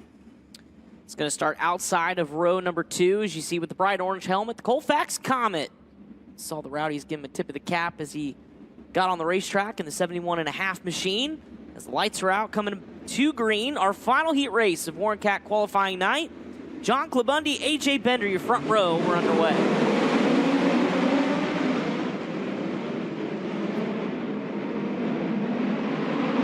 Down the back straightaway they go. It's Gravel in the 3rd spot. Trying to sneak his way underneath Bender. He'll do so. So Gravel's got 2nd. Bender got way up racetrack into 3rd. That allows Justin Zimmerman by. Contact on the back straightaway as Colin White got racing. Flew the front end in the air, settled it down. We stay under green flag conditions. Jake Bubak trying to find his way through as well. Got caught out of the mix as you look back up toward the front. David Gravel starting to reel in. John Clabundi may make easy work of this one as he goes to the outside in turns 1 and 2. Backed her off for a second coming out of that corner. Now Rimride's trying to sneak his way all the way around. Clabundi just wide enough off the corner to make David think about it a little bit on the front straightaway. See if he can get through 3 and 4. You see how much speed he carries just through the apex of that corner, but Clabundi running just hard enough line. Big tumble front straightaway, Colin White, as we're going to bring this race to a stop. Tie rod sheared in half on that car, and you saw it all live in the picture-in-picture here on Flow as we go to caution lights. Cars will stop on the racetrack. Safety officials already on the scene and attending to Colin White, but that car is junked. Front end of it's going to need wholesale repairs. As you can see over there by where Brian's sitting right now, you've got parts and pieces strewn everywhere. Safety crew is talking with White within the cockpit, and we saw movement within the cockpit. And once again, that poor front straightaway fence is going to have to take more zip ties and baling wire here over a matter of a couple of seconds. Brian? Yeah, we get a thumbs up from officials. He was talking to him, communicating, and they just wanted to take all their precautions. They did so. Then they give the thumbs up, and he starts to remove the belts. So you guys already called the front end. The front axle is completely sheared. The tie rod is completely sheared. Everything over here on the left front. The brake line is broke off. There's a lot of damage to the left front here, but you called it already. They're going to replace that whole front end. Jacob's ladder's broke in the rear end. Fuel cell smashed, so they will have to really thrash on this car. Well, Colin White running for the Mitchell family. That is a Spike with a Bundy-built Honda underneath it. And, yeah, repairs? Is the frame okay? You wonder at that point in time, is you're going to have to take a look. It's one of those things that obviously with all the parts and pieces showing off the front end of it, kind of need to get the thing onto stands and take a look at the bottom rail. Once you get underneath there and see, okay, is this thing tweaked left or right? Do we have kind of an S stake bend going back and through it? Yeah. If it's just the front of it, you can clip midget. It's not super easy. It's not as easy as clipping a sprint car by any means. But you start getting damage in the midget from like motor plate backwards. And because of the tight confines and the piping that you're using, if the back of it or the middle of it's got any kind of frame rail damage, you're better off tossing the thing and starting anew. As here's a look at the iBox Springs replay. Man. Carried that wheel stand a long ways before trying to settle her down, getting her up and over. A second look at it from the turn 1 cam. And I don't even know that he touched Zimmerman's car coming out of the corner. That might have just been on the settle down trying to get her good. Yep. Guys, they're going to bring the skid steer out here, but you were talking about the frame. I wanted to touch on it. It doesn't look like there's a ton of damage to it except for the right rear. That's where it really got on the K-rail. You can see just above the fuel cell all the scuff marks on the bumper, and then right there above that bumper spud. That seems like the spot on the frame that got the worst hit. like I said, you want to check those bottom rails as well, but everywhere else, all the front shock mounts and the front end as far as the chassis looks pretty in decent shape. Thank you, Brian. Man, the length of that barrel roll down the front straightaway as well is just impressive. And, you know, you talked about it too, carrying the front end. We saw that a lot yesterday. We did. A lot of guys just flying the left and right front a long way down. That Ricky Lewis so many times. Yeah, in the Chase Briscoe. Car, right? Yeah. So part of the other thing that goes with it, tail tank, you can see some damage with the composite on that tail tank. They're going to be able to heat that up and pop that thing back out. So that's not as bad as it looks, but all 4 shocks are going to have to be checked on this thing. At minimum, ran on the dyno to make sure that they're still compressing and rebounding it with the original rate you want on those. You should check your bars. You should check your springs, too. Anything that compresses or moves within the car when you get a wreck like that, it might still be good, but you got to take a look at it before and make sure that it's still okay. And with the amount of stuff that they have to fix here for Wyatt, I'd be shocked if we see them for a C feature. Yeah, for sure. But the good news is you can fix race cars, but he's out of the race car and is okay. So that's the best news. First car going off in the bucket this week? I think so. All right. I think you may be right. Add that one to the gravity check. We're going to take a timeout where we clear off the Colin White car. We're back with the final heat race of action coming up next in just a couple of seconds as you watch live coverage of the 38th Annual Chili Bowl Nationals live on Flow.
As we come back from break here at the Chili Bowl Nationals, bad news for fans of the Colfax Comet, Robert Bell, making bright orange helmets great again all across the country. Unfortunately, he's, well, the Robert Bell version of out of the car. Yeah. You hate to see it. Yeah.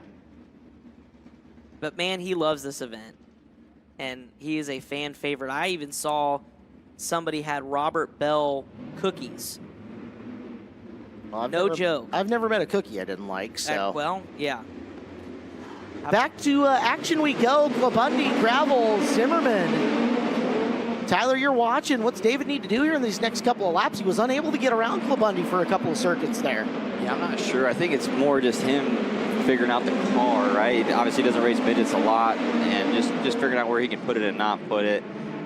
He kept trying to go to the top of 1 and 2 down there, but it just isn't quite there off of 2 yet. I think if he can keep working the bottom here and get Klobundy to make a mistake, it should work out for him, but it's going to be tough. 2 laps to go. Sticks a nose in on the bottom of turn number 2. Tries to beat him into the bottom of 3. Klobundy, he'll flinch, and that might be the door. Not quite. Klobundy rebounds. Trying to hold off one of the best in the world in David Gravel. Gravel, one more peek in. Rotates the car early, coming off the corner. It is Klobundy holding off David Gravel for the heat race W. I don't think, you probably didn't have that on your bingo card, huh? No, did not. Fort Calhoun, Nebraska, bringing home a win from the pole. 4-2, still a good score for David. He's qualifier bound. And a big win for Klobundy. Zimmerman 6-3. Bender backs it up, and Bubak comes 7-5. Needed a few more points for a guy that's kind of criminally underrated here in this building, and Jake Bubak. But yeah. 8 heat races down. We are done here with our heats. We'll get a chance to talk to John Klobundy, and then we have got all kinds of fun scheduled for you coming forward. Top 40 in points out of those heat races are going to make their way into qualifiers. The other 30 cars who did not make their way through, we'll split them into 2 15-car C main events, which is coming up on the program next. There are 12 lakh C main events.